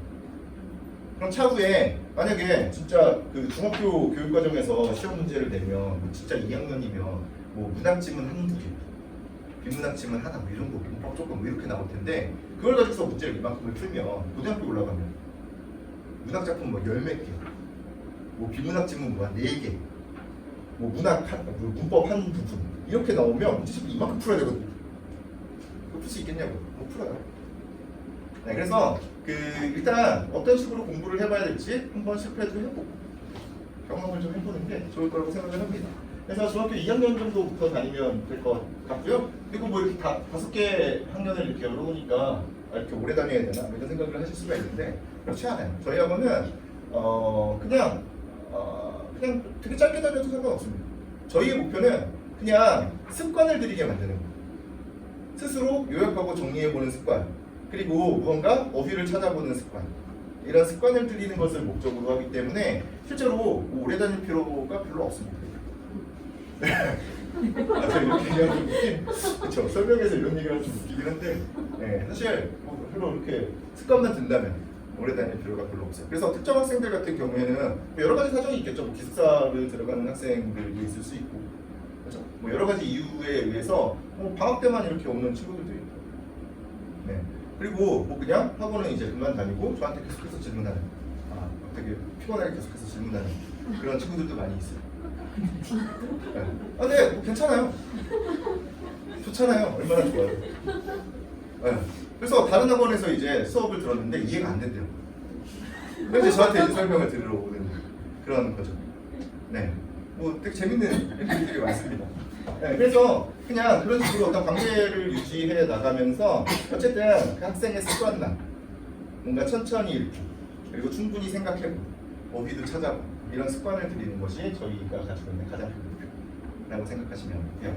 네, 그리고 뭐 문법과 고전시가 하는 특강인데 이게 어디 설명회를 이렇게 들으시면서 뭔가 좀 이상하다라고 하는 부분들을 계속 생각을 해보셔야 돼요. 제가 분명히 이 어떤 국어 공부라고 하는 건 한 방에 무언가를 정리하는 것이 아니에요. 차곡차곡 이렇게 쌓아가면서 꾸준히 해야 된다고 말씀을 드리는데 이쪽은 그런 게 아니잖아요. 특강이라고 하는 것의 어떤 특성상 그렇죠? 그래서 뭔가 이상하구나 제가 또 이상한 얘기를 하고 있구나 라고 이렇게 생각을 하셔야 되는데 이쪽은 실제로 그 대상이 일단 고등학교 3학년을 대상으로 하고 있어요.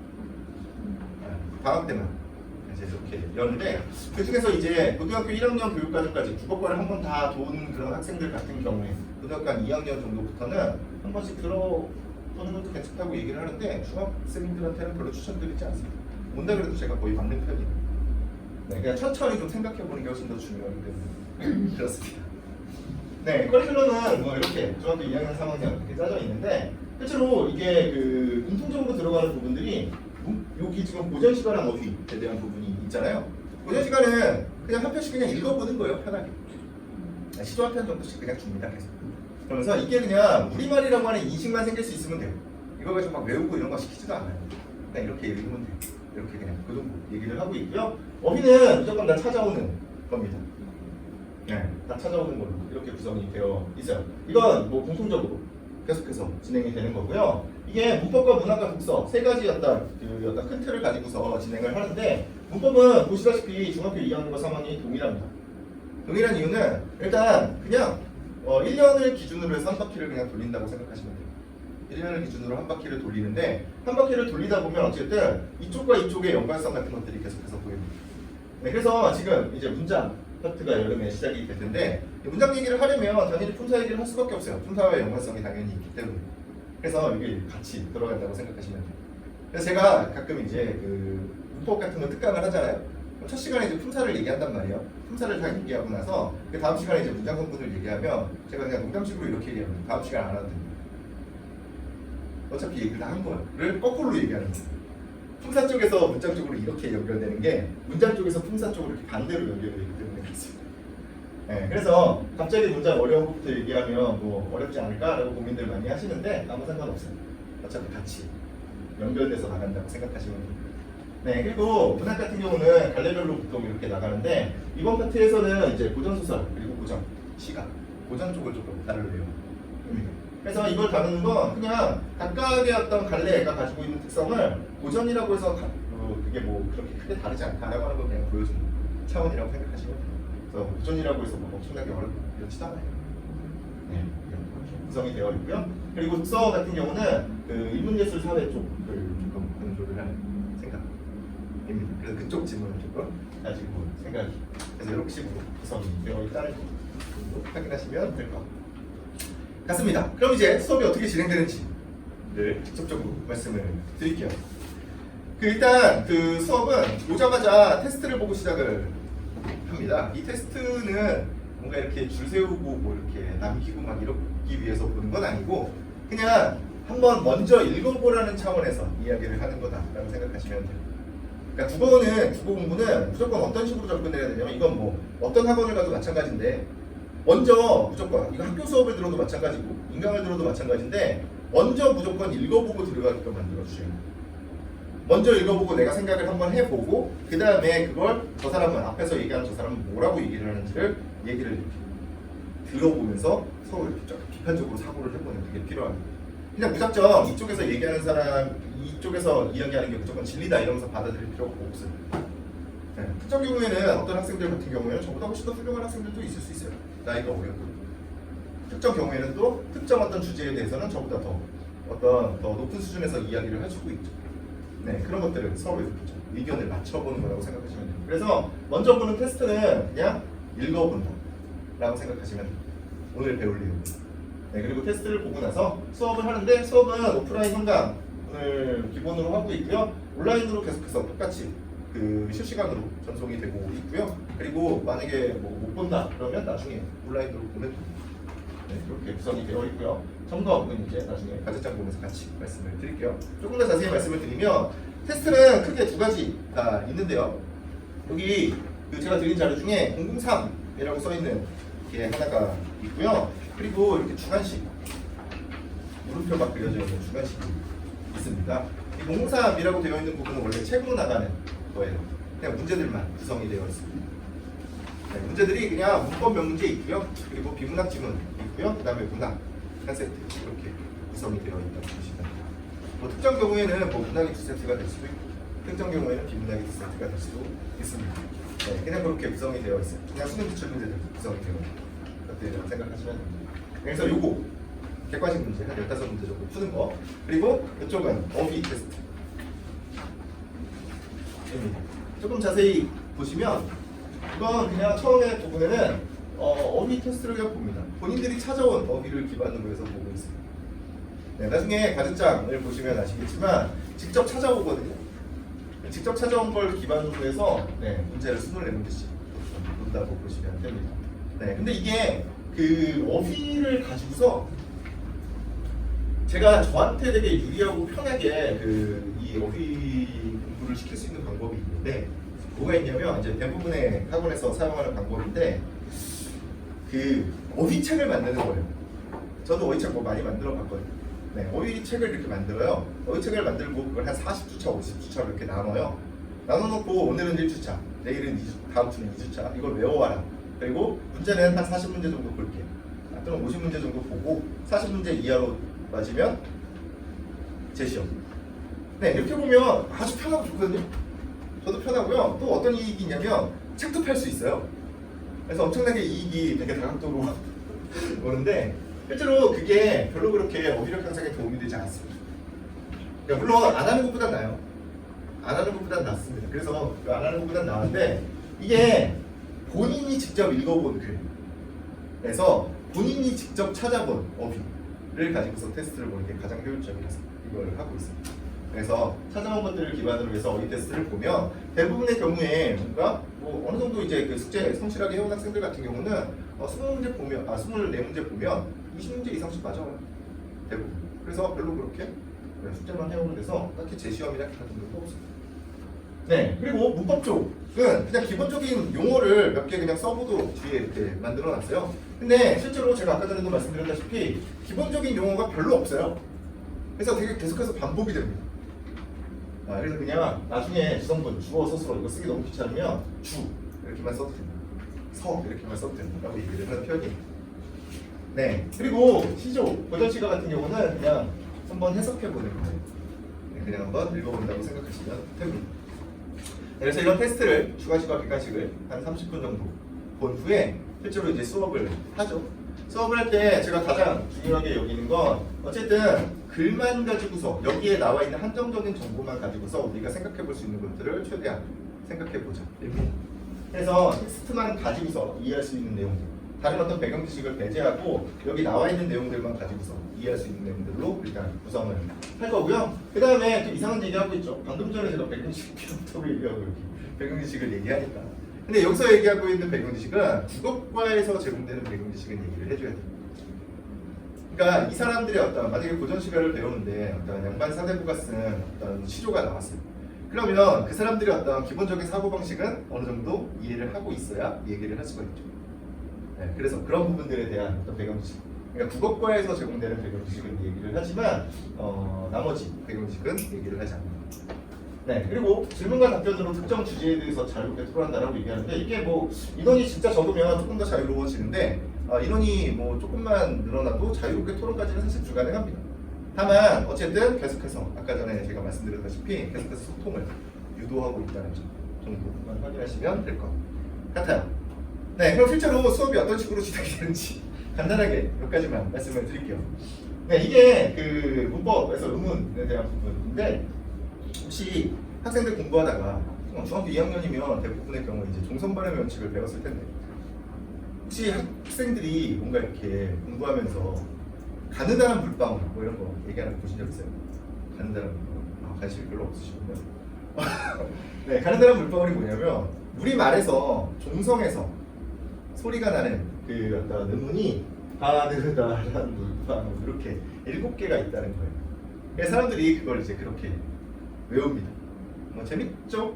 네, 재밌고 뭐 이게 뭐 괜찮은 것 같아요. 근데 이게 한두 개면 괜찮은데 모든 음문 변동 규칙을 다 그렇게 외워야 되는 그런 문제가 생기거든요. 그래서 저는 그냥 이거 만약에 수업을 한다라고 생각을 하면 그냥 이거 기억부터 이음까지 8개를 써놓습니다. 세 줄로 이렇게 써놔요. 이렇게 세 줄로 써놨는데 이쪽에는 S표가 하나도 없고요. 여기는 디귿이 하나가 잘려져 있고요. 이쪽은 시옷이 없어졌죠. 그렇죠. 이게 국어가 어떤 식으로 그 종성 발음을 어떤 식으로 쓸 거냐에 대해서 이렇게 변화해온 과정이에요. 이게 애초에 훈민정음이 처음에 만들어졌을 때 8개의 종성을 사용했던 전통이고요. 그리고 얘가 한 17세기 지나가면서 이때 당시에는 디귿을 사용하지 않았어요. 시옷을 사용했죠. 그리고 그 이후에는 시옷이 없어지고 디귿을 사용합니다. 이건 그냥 되게 단순한 얘기인데 8개, 이거 앞에서부터 8개 못 쓰는 사람 없고요.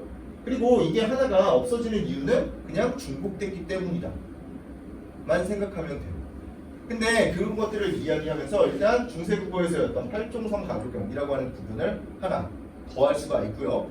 또 이쪽 같은 경우는 어떻게 이용이 되냐면 외래어를 표기할 때 이쪽을 사용을 합니다. 맞춤법 쪽이랑 연결이 돼요. 잘 생각해 보시면 되게 웃긴 얘기인데 그 슈퍼마켓 있잖아요. 슈퍼마켓 그 캣 어떻게 써요? 같이 시옷, 디귿, 티읕? 뭘 쓰죠? 네, 당연히 그냥 시옷을 쓰죠. 그렇죠? 근데 좀 이상하지 않아요? 외래어를 표기한다는 건 결국에 그 소리 값에 최대한 가깝게 바꾸는 거잖아요. 그렇죠? 그러면 이걸 현대에 사용하고 있는 이 소리 값을 기준으로 해서 사용을 해야 되잖아요. 디귿으로 써야 되는 거 아닙니까? 근데 왜 시옷을 쓰는지 전혀 안 궁금하죠. 네, 궁금하죠. 네, 근데 그거 되게 단순하게 얘기를 하면 뭐냐면 이게 왜 그 외국 문물들이 이렇게 들어올 때 그때 사용하던 그 종성 발음이 이거였기 때문에 그래요.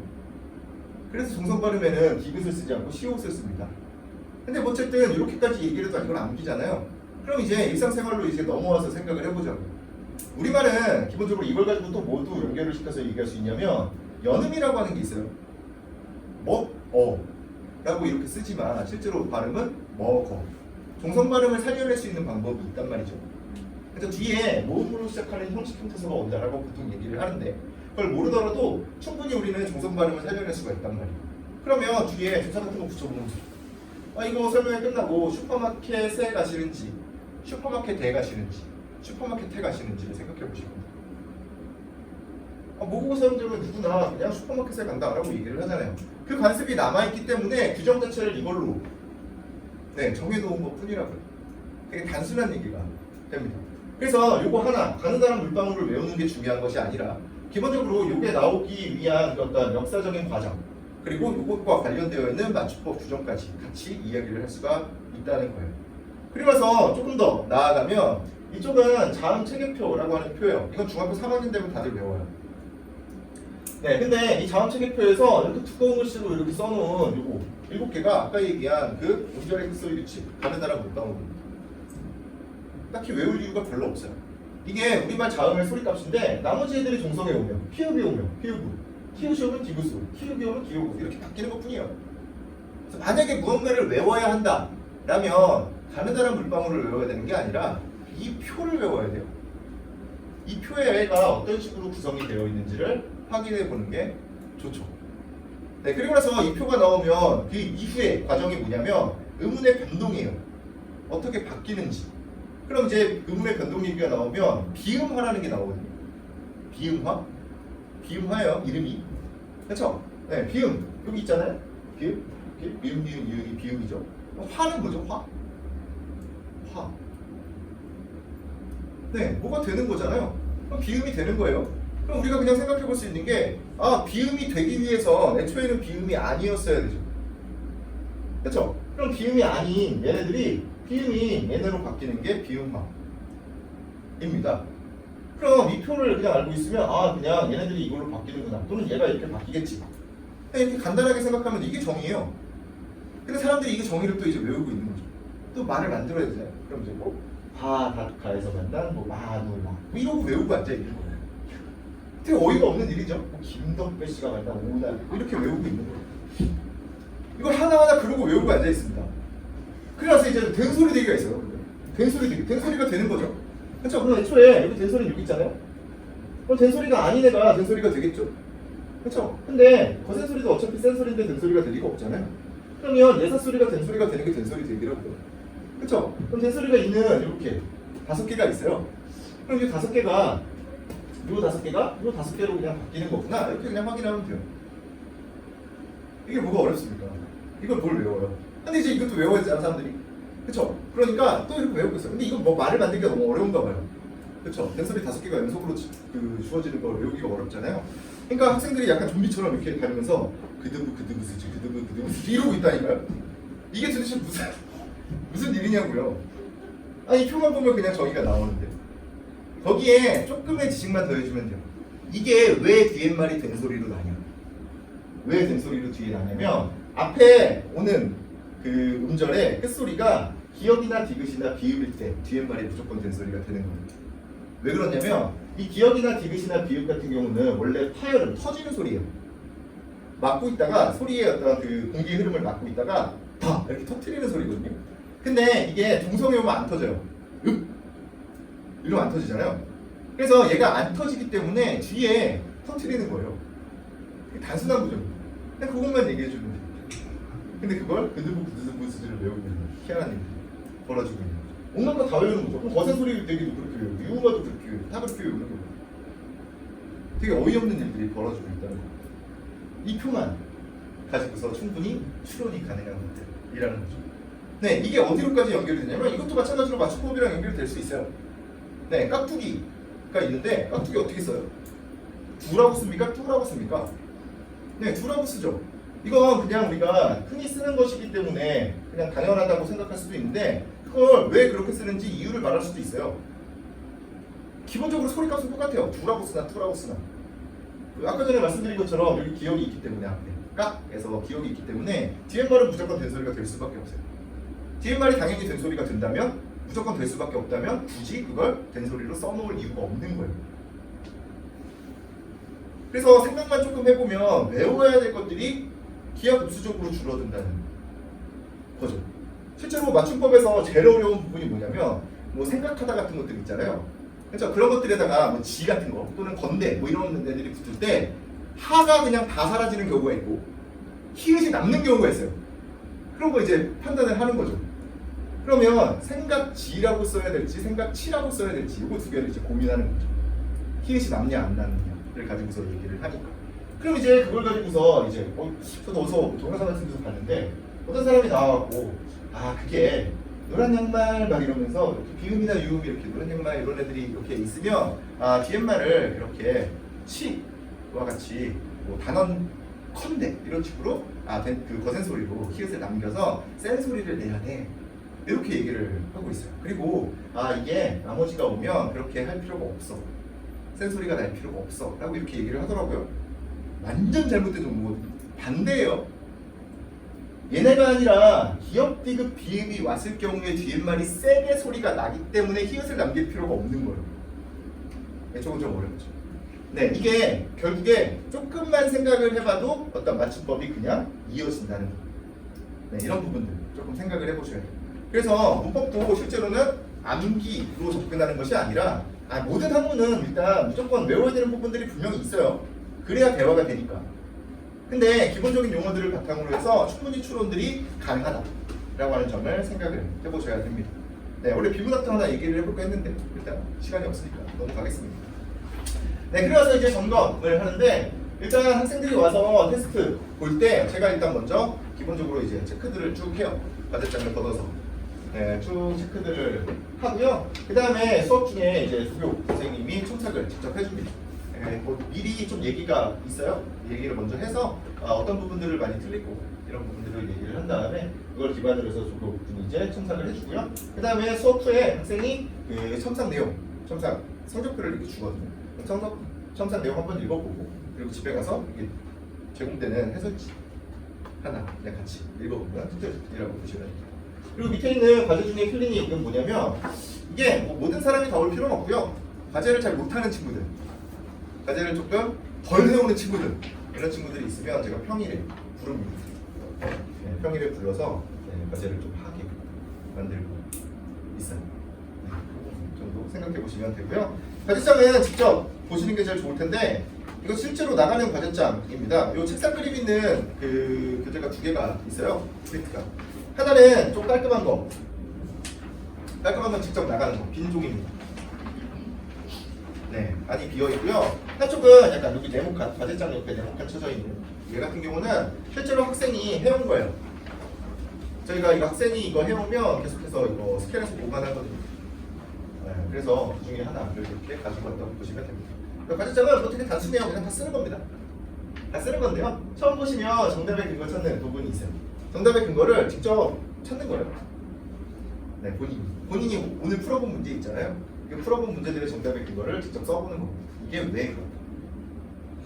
네. 사실 모든 그 선택에는 다 이유가 있거든요. 자, 본인이 그냥 감으로 선택했다라고 얘기를 하지만 실제로 이건 이유가 있어요. 그 감이라고 하는 그 얘기를 하는 건 그걸 내가 설명을 하지 못할 뿐이죠. 네, 그래서 그걸 직접 서술해보는 그런 연습을 할 거고요. 그리고 독서, 비문학 지문이 있으면 뭐 각각의 문장들을 조금씩 바꿔보는 다른 형태의 문장으로 어휘도 대체해보고 문장 구조도 바꿔보고 또 뭐 중간중간에 어떤 내용이 나올지 한정적인 정보를 바탕으로 추론해보는 내용 또는 뭐 요약하는 내용들 이렇게 구성이 되어 있다라고 보시면 됩니다. 네, 그리고 뭐 문학이면 뭐 소설이면 소설 내용을 직접 요약하면 되고요.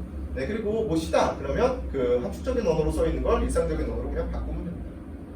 그냥 단순한 구조를 가지고 있죠. 네, 그리고 어휘, 그러니까 맨 뒤에 어휘가 있는데 이게 사실 되게 중요한 부분이죠. 네, 그냥 한 페이지에 단어가 7개밖에 없어요. 그래서 종이 낭비처럼 이렇게 보이지만 실제로 이렇게 잘 채워오죠. 3줄씩 써옵니다. 첫 번째는 이 단어가 무슨 뜻일지 써보는 거예요. 그래서 이게 뭐 내가 알고 있는 어떤 다른 단어로 대체를 해도 되고 아니면 그냥 쉽게 서술을 해도 되고 진짜 모르겠으면 모름 이렇게 쓰는 친구들도 있어요. 중간에 뭐 모름도 있거든요. 네, 그리고 두 번째는 사전 찾아오는 거고 이 사전적 정의를 찾아오면 이게 다음 주 주관식 테스트가 되는 거죠. 네, 그리고 세 번째는 예문하는 써오면 됩니다. 네, 그리고 옆에는 이따유 모양형 이렇게 써 있는 건 요새 사실 다들 인터넷 사전을 사용하기 때문에 그냥 클릭만 해보면 나오거든요. 네, 그래서 그 한자 자체를 쓸 필요는 없고 한자 자체가 어떤 의미를 가지고 있는지 우리말은 한자 비중이 엄청나게 높아서 이걸 찾아보는 게 생각보다 되게 중요합니다. 그래서 요새는 딱히 뭐 종이사전, 옛날에는 종이사전이 훨씬 더 효율적이다라고 얘기들을 했지만 요새는 또 그렇지도 않아요. 네, 각각의 장단점이 있는데 이렇게 그냥 쉽게 찾아볼 수 있는 이런 장점이 있어서 한다고 생각하시면 되고요. 시조 같은 경우는 그냥 해석만 해오라고 얘기를 하는데 일단 모르는 부분이 있으면 외정이 파산하여도 이건 모르겠죠. 누가 알겠어요. 그렇죠? 그러면 그냥 그걸 가로를 쳐놓습니다. 그리고 나서 오늘 푼 문제 뒤에 그 시조 내용이 해석이 있어요. 그러면 가로로 쳐놓고 쓸 수 있는 부분들만 이렇게 쓰고 그 다음에 이걸 채워오는 거예요. 네, 먼저 제가 그 시조를 설명을 하고 그 다음에 이제 학생들에게 그걸 뭐 외워서 써와라 뭐 이런 식으로 얘기를 하고 있는 게 아니라 반대라고 생각하시면 돼요. 학생들이 먼저 이걸 읽어보고 스스로 한번 읽어보고 모르는 부분이 뭔지 그러면 옛날 말과 지금 말이 어떻게 다른지를 먼저 한번 판단을 해보고 그 다음에 제가 이제 다음 주에 설명을 하는 그런 구조라고 생각하시면 돼요. 그냥 이게 우리말이라는 인식이 그냥 생겼으면 좋겠다. 그래서 그렇습니다. 네, 이렇게 구성이 되어 있어요. 그래서 다 쓰는 거라서 조금 각오가 필요하죠. 저희 학원에 올 때는. 그래서 이제 학원 마칠 때 성적표를 주는데요. 이거 오늘 푼 문제들, 객관식 문제들에 대한 성적이고요. 저기 이제 과제장 첨삭에 대한 이야기 뒷면 이렇게 붙습니다. 제가 이제 예전에 어떤 부모님이 오셔갖고 제가 그냥 물어봤거든요. 성적표 잘 보고 계시죠? 이렇게 물어봤더니 어머니께서 이 학원에서 성적표가 나오냐고 이렇게 얘기하는 적이 있어서 그때부터는 이 첨삭 내용은 문자로 보내드리고 있습니다. 그래서 신경 쓰셔야 되는 부분은 성적은 사실 신경 쓰실 필요가 없어요. 왜냐면 일단 제가 고3을 대상으로 하는 그런 모의고사에서 문제들을 가지고 오기 때문에 물론 난이도별로 조절을 하고 있기는 하지만 실제로 오답이 좀 많이 나올 거예요. 근데 조금 별로 신경 쓸 필요 없는데 그렇죠. 과제장 어떻게 숙제를 성실하게 해오고 있는지 정도만 확인해 주시면 좋을 것 같습니다. 네, 이제 다 왔네요. 마지막인데요. 질문과 답변 시간입니다. 근데 제가 성격이 좀 자주 물어보시는 질문들을 몇 가지 그냥 간단하게 정리를 해봤어요. 과제 시간에 대한 질문. 이건 뭐 예전 학원 있을 때부터 컴플레인도 엄청나게 많이 받았던 그런 질문이거든요. 아니 뭐 제가 이걸 애초에 수업을 설계를 했을 때 어떤 식으로 생각을 했냐면 하루에 한 30분에서 1시간 정도를 투자를 해서 한 4일이나 5일에 이렇게 걸쳐서 했으면 좋겠다 라고 생각을 했어요. 물론 뭐 대부분의 경우에 이제 한 번에 몰아서 하겠지만 어쨌든 그게 가장 바람직한 방법이다. 그래서 총 드는 시간은 뭐 빠르면 한 2시간 그리고 길게 오래 걸리면 한 뭐 4시간 이상도 걸릴 수 있고 진짜 한도 끝도 없이 걸릴 수도 있는 그런 정도라고 생각하시면 돼요. 근데 어쨌든 점점 빨라집니다. 왜냐면 되게 정형화되어 있기 때문에 계속해서 써야 되는 내용들이 거의 뻔해서 금방 점점 익숙해지면 점점 빨라진다라고 생각하시면 됩니다. 근데 어떤 부모님이 예전에 이거 무슨 숙제하는데 국어 숙제하는데 7시간 넘게 걸린다고 이렇게 컴플레인을 하신 적이 있거든요.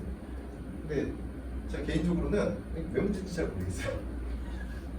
왜 그러냐면 사실 이게 다른 과목 얘기하는 게 좀 웃기긴 한데 수학 공부하는 시간에 수학 숙제하는 시간을 생각해 보면 7시간 일주일에 7시간보다 훨씬 더 많은 시간을 투자할 거 아닙니까?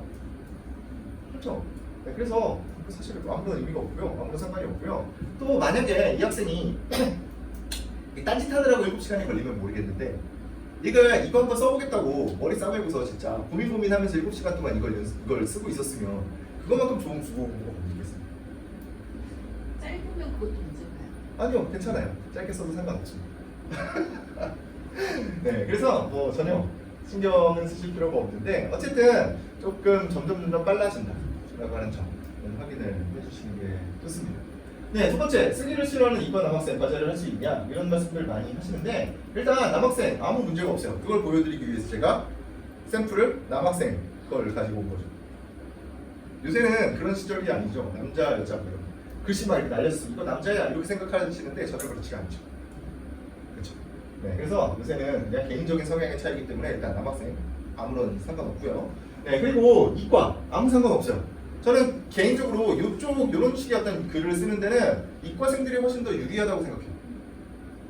네, 그냥 물론 그 어떤 그 감상적인 어떤 문학 감상문 같은 것들을 쓴다면 당연히 문과생들이 유리하겠죠. 근데 이거는 그런 글이 아니기 때문에 그렇습니다. 그냥 되게 논리적인 구조를 맞춰서 이게 왜 그런지 근거를 계속해서 밝혀야 되는 내용들이기 때문에 이과생이 훨씬 더 유리하다고 생각해요. 실제로 그 이과생들이 하는 일이 기본적으로 수학 문제 같은 것들 푸는 걸 잘 생각해 보시면 수학 문제를 풀 때는 이렇게 등호를 바탕으로 해서 이렇게 양쪽에 수식을 이렇게 쓰거든요. 그리고 밑에 이렇게 수식들이 계속해서 이어지는 이런 패턴들을 취해요. 사실 이 한 줄 한 줄이 하나의 문장이라고 가정을 하면 실제로 이 위에 있는 문장과 밑에 있는 문장은 같은 의미를 가지고 있거나 아니면 그냥 포함 관계를 가지고 있는 문장이거든요. 네, 그게 연역 추론입니다. 네, 그래서 아무 문제가 없다고 생각을 하고요. 그리고 하나 남은 거 쓰기를 싫어하는 이 남았는데 이 쓰기를 싫어하는 요 얘기가 나올 때는 제가 한 10여 년 동안 계속해서 고개 숙여 사과드립니다. 제가 어떻게 할 수가 없어요. 쓰기를 싫어하는 답이 없습니다. 이건 싫어할 수밖에 없어요. 이건 사실 쓰다가 저도 싫어요. 저도 이 쓰다가 이렇게 쓰다 보면 쓰기 싫다 이런 생각들이 들거든요.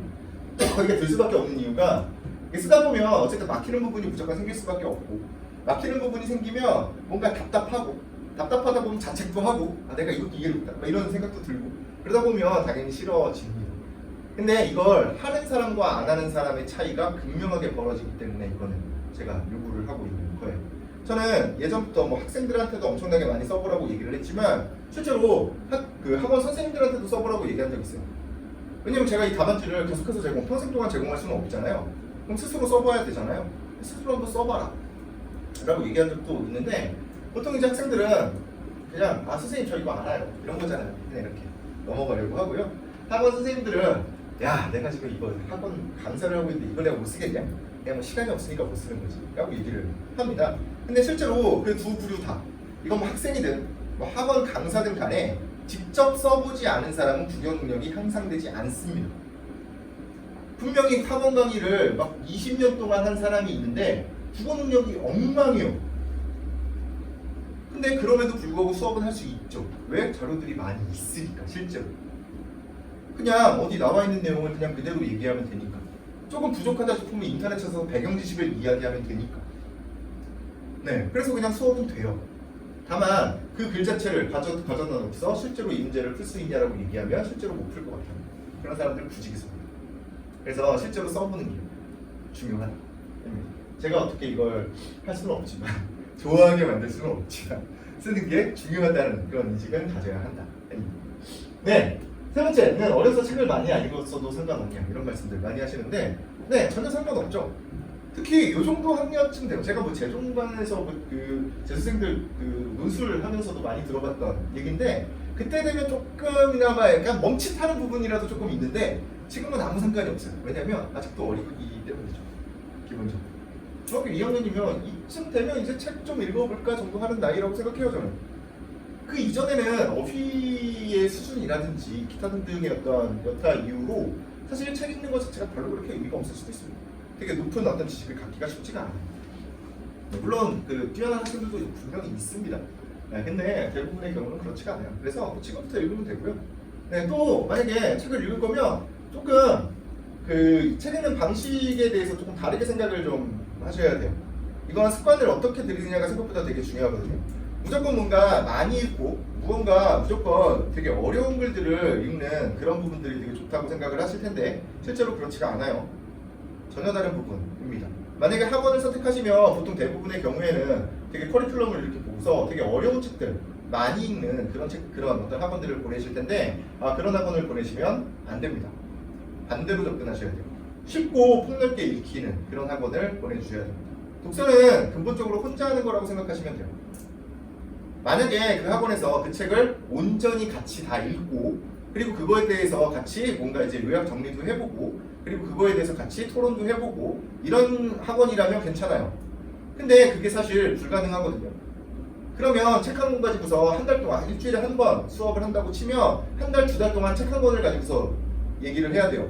근데 그렇게 하냐고요? 그렇게 하지 않죠. 책 한 권, 한 300페이지, 400페이지짜리 되는 그런 책들을 한 2주에 읽게 만듭니다.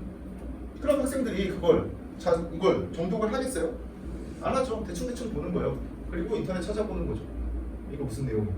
재미나이한테 물어보는 거예요. 네. 그리고 나서 문제를 내는 것도 뭐 되게 지역적인 부분에서 어떤 단어들 찾아내게끔 이런 식의 문제들을 내버리면 이건 독서를 하는 의미가 하나도 없어요. 시간 버리고 있는 거고.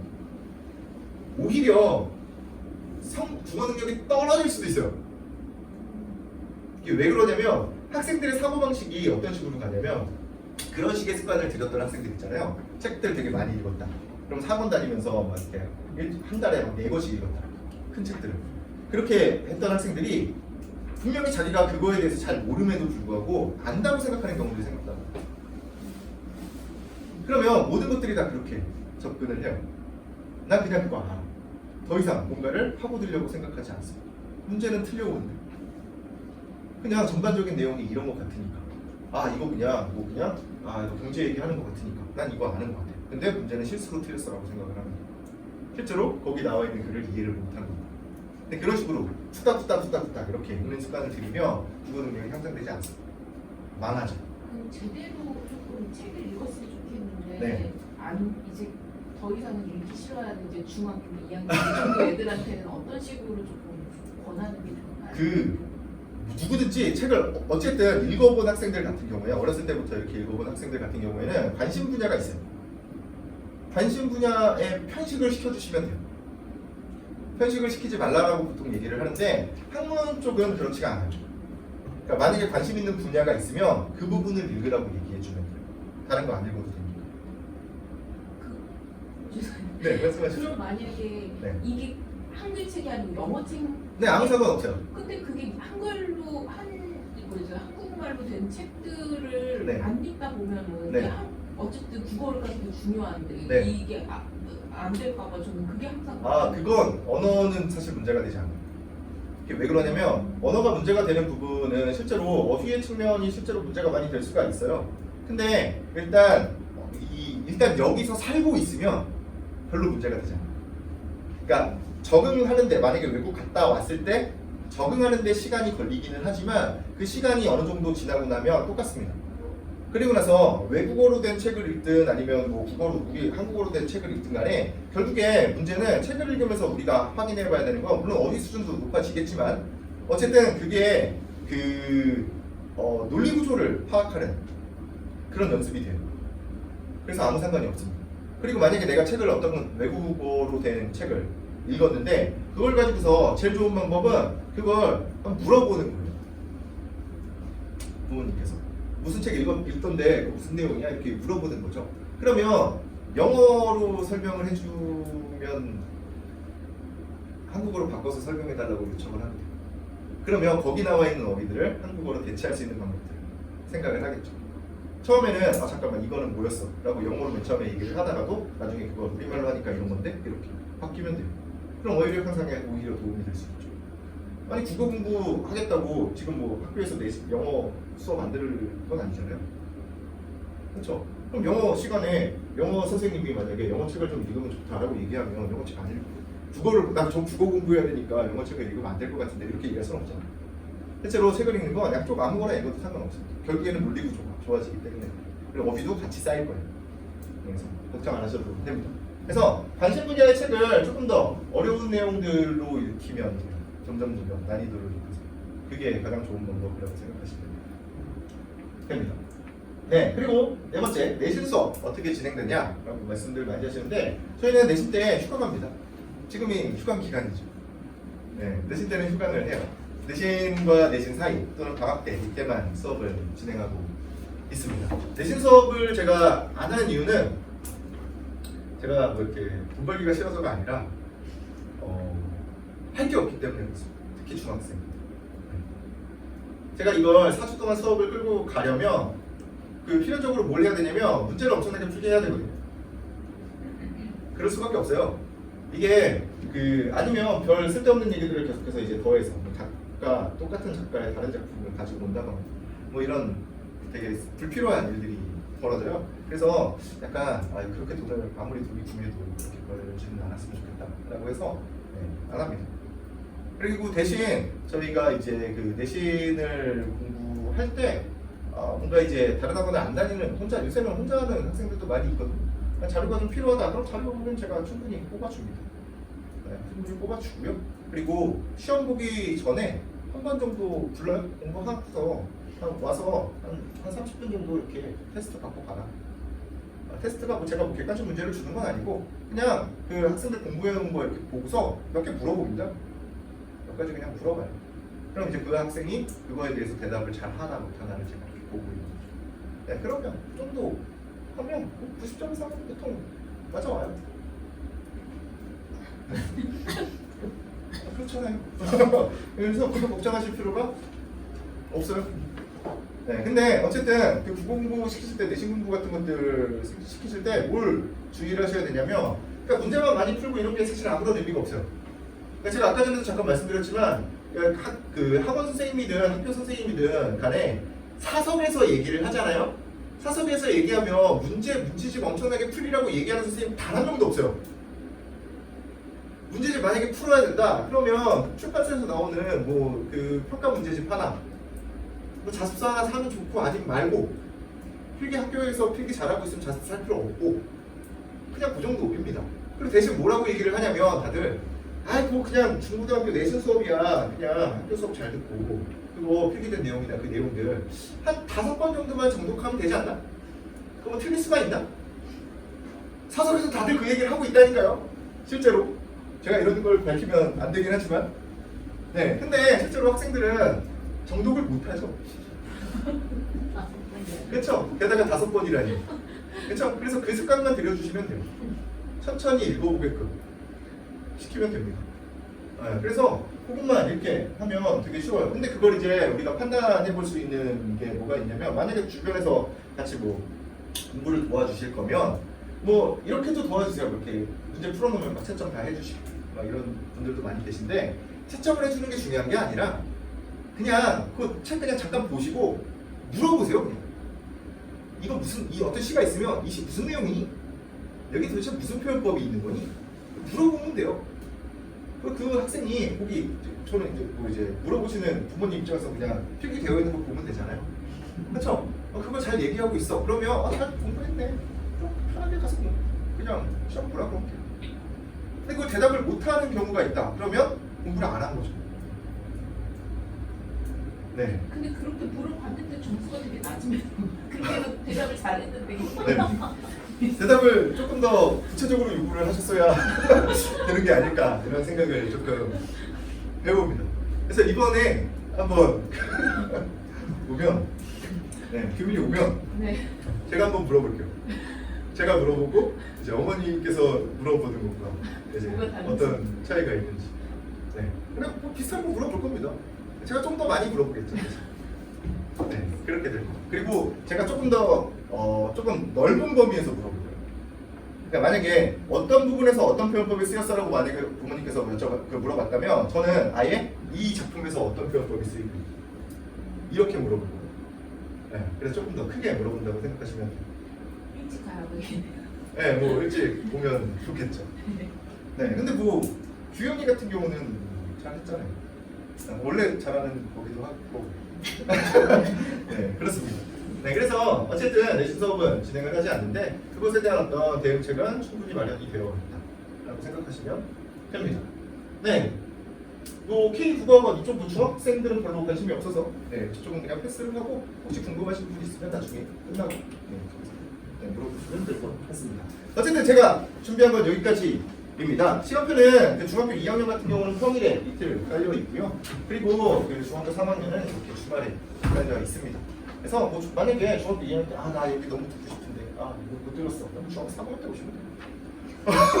되게 편하게 생각하시면 되고요. 모든 과정들 중학교 2학년부터 고등학교 3학년 때까지의 모든 과정을 다 갖출 필요는 없으니까 편하게 생각하시고 그냥 오늘 이 시간은 어떤 식으로 이제 공부를 시켜야 될지 사람들의 어떤 그 온갖 광고들에서의 그 어떤 두려움을 유발하는 공포심을 유발하는 그런 것들에 어떻게 대처를 해야 될지에 대해서가 조금 생각을 해보셨으면 좋겠어요. 그래서 그런 교육들을 과연 시키는 게 맞다 이런 것만 좀 생각해 보시면 좋을 것 같습니다. 그래서 마지막으로 한 말씀을 드리면 실제로 그 국어는 집을 팔아도 안 된다라고 보통 얘기를 하면서 이제 고등학교 4학년 저쪽 이제 강남 대성 시대인재를 가는 그런 친구들을 보면 네, 좀 안타까운 부분들이 분명히 있어요. 이게 사실 교육의 방식이 잘못됐기 때문이기도 하거든요. 학생들이 공부를 안 한 것도 아닐 거란 말이에요. 엄청나게 많은 돈을 들여가면서 학원도 계속해서 다녔을 텐데 그럼에도 불구하고 성적이 안 나오는 경우들이 부지기수죠. 특히 국어과는 훨씬 더 심해요. 이 동네 학생들 같은 경우는 다른 어떤 동네 학생들보다 그 평균적으로 성적이 좋거든요. 근데 그 수학이나 영어, 과학 같은 것에서 나는 차이보다 국어에서 나는 차이는 그만큼 크지가 않아요. 그게 왜 그런지를 좀 생각을 해보시는 게 좋습니다. 예전에는 대치동도 마찬가지로 대치동이 가지고 있는 강점이다라고 얘기를 하면 일단 완전 무슨 대형 수업 같은 게 아니라 그냥 적당한 수준의 수업에서 그 뭔가 퀄리티 있는 이런 내용들을 이야기를 하는 게 대치동 수업이 가지고 있는 기본적인 특성이었다면 지금은 그냥 다 대형화되어 있죠. 큰 학원들이 다 이렇게 잡아먹고 있는 이런 상황입니다. 그럼 사실 옛날에 그냥 단과 같은 거 듣는 거 진짜 우리 어렸을 때 단과 같은 거 듣는 거랑 다를 게 없어요. 네, 그걸 왜 대치동까지 와서 선택을 하고 있냐인 거죠. 그런 선생님들 수업은 그냥 인강으로 듣는 거죠. 네, 그래서 그 어떤 식으로 공부를 시켜야 될지 결국 포인트는 습관. 네, 국어는 무조건 어떤 습관을 들이느냐가 모든 것들을 결정한다라고 생각을 하시면 됩니다. 그러면 차후에 뭐 집을 팔 필요도 없고요. 네, 그리고 다시 태어날 필요도 없습니다. 다만 다시 태어난다라는 표현이 나올 정도로 그걸 습관을 바꾸는 것이 어렵다는 거예요. 네, 그래서 어렸을 때 한번 잡아놓으면 제일 좋다라고 말씀을 드리는 거죠. 네, 어쨌든 오늘 제가 말씀드린 건 여기까지고요. 고생들 많이 하셨습니다.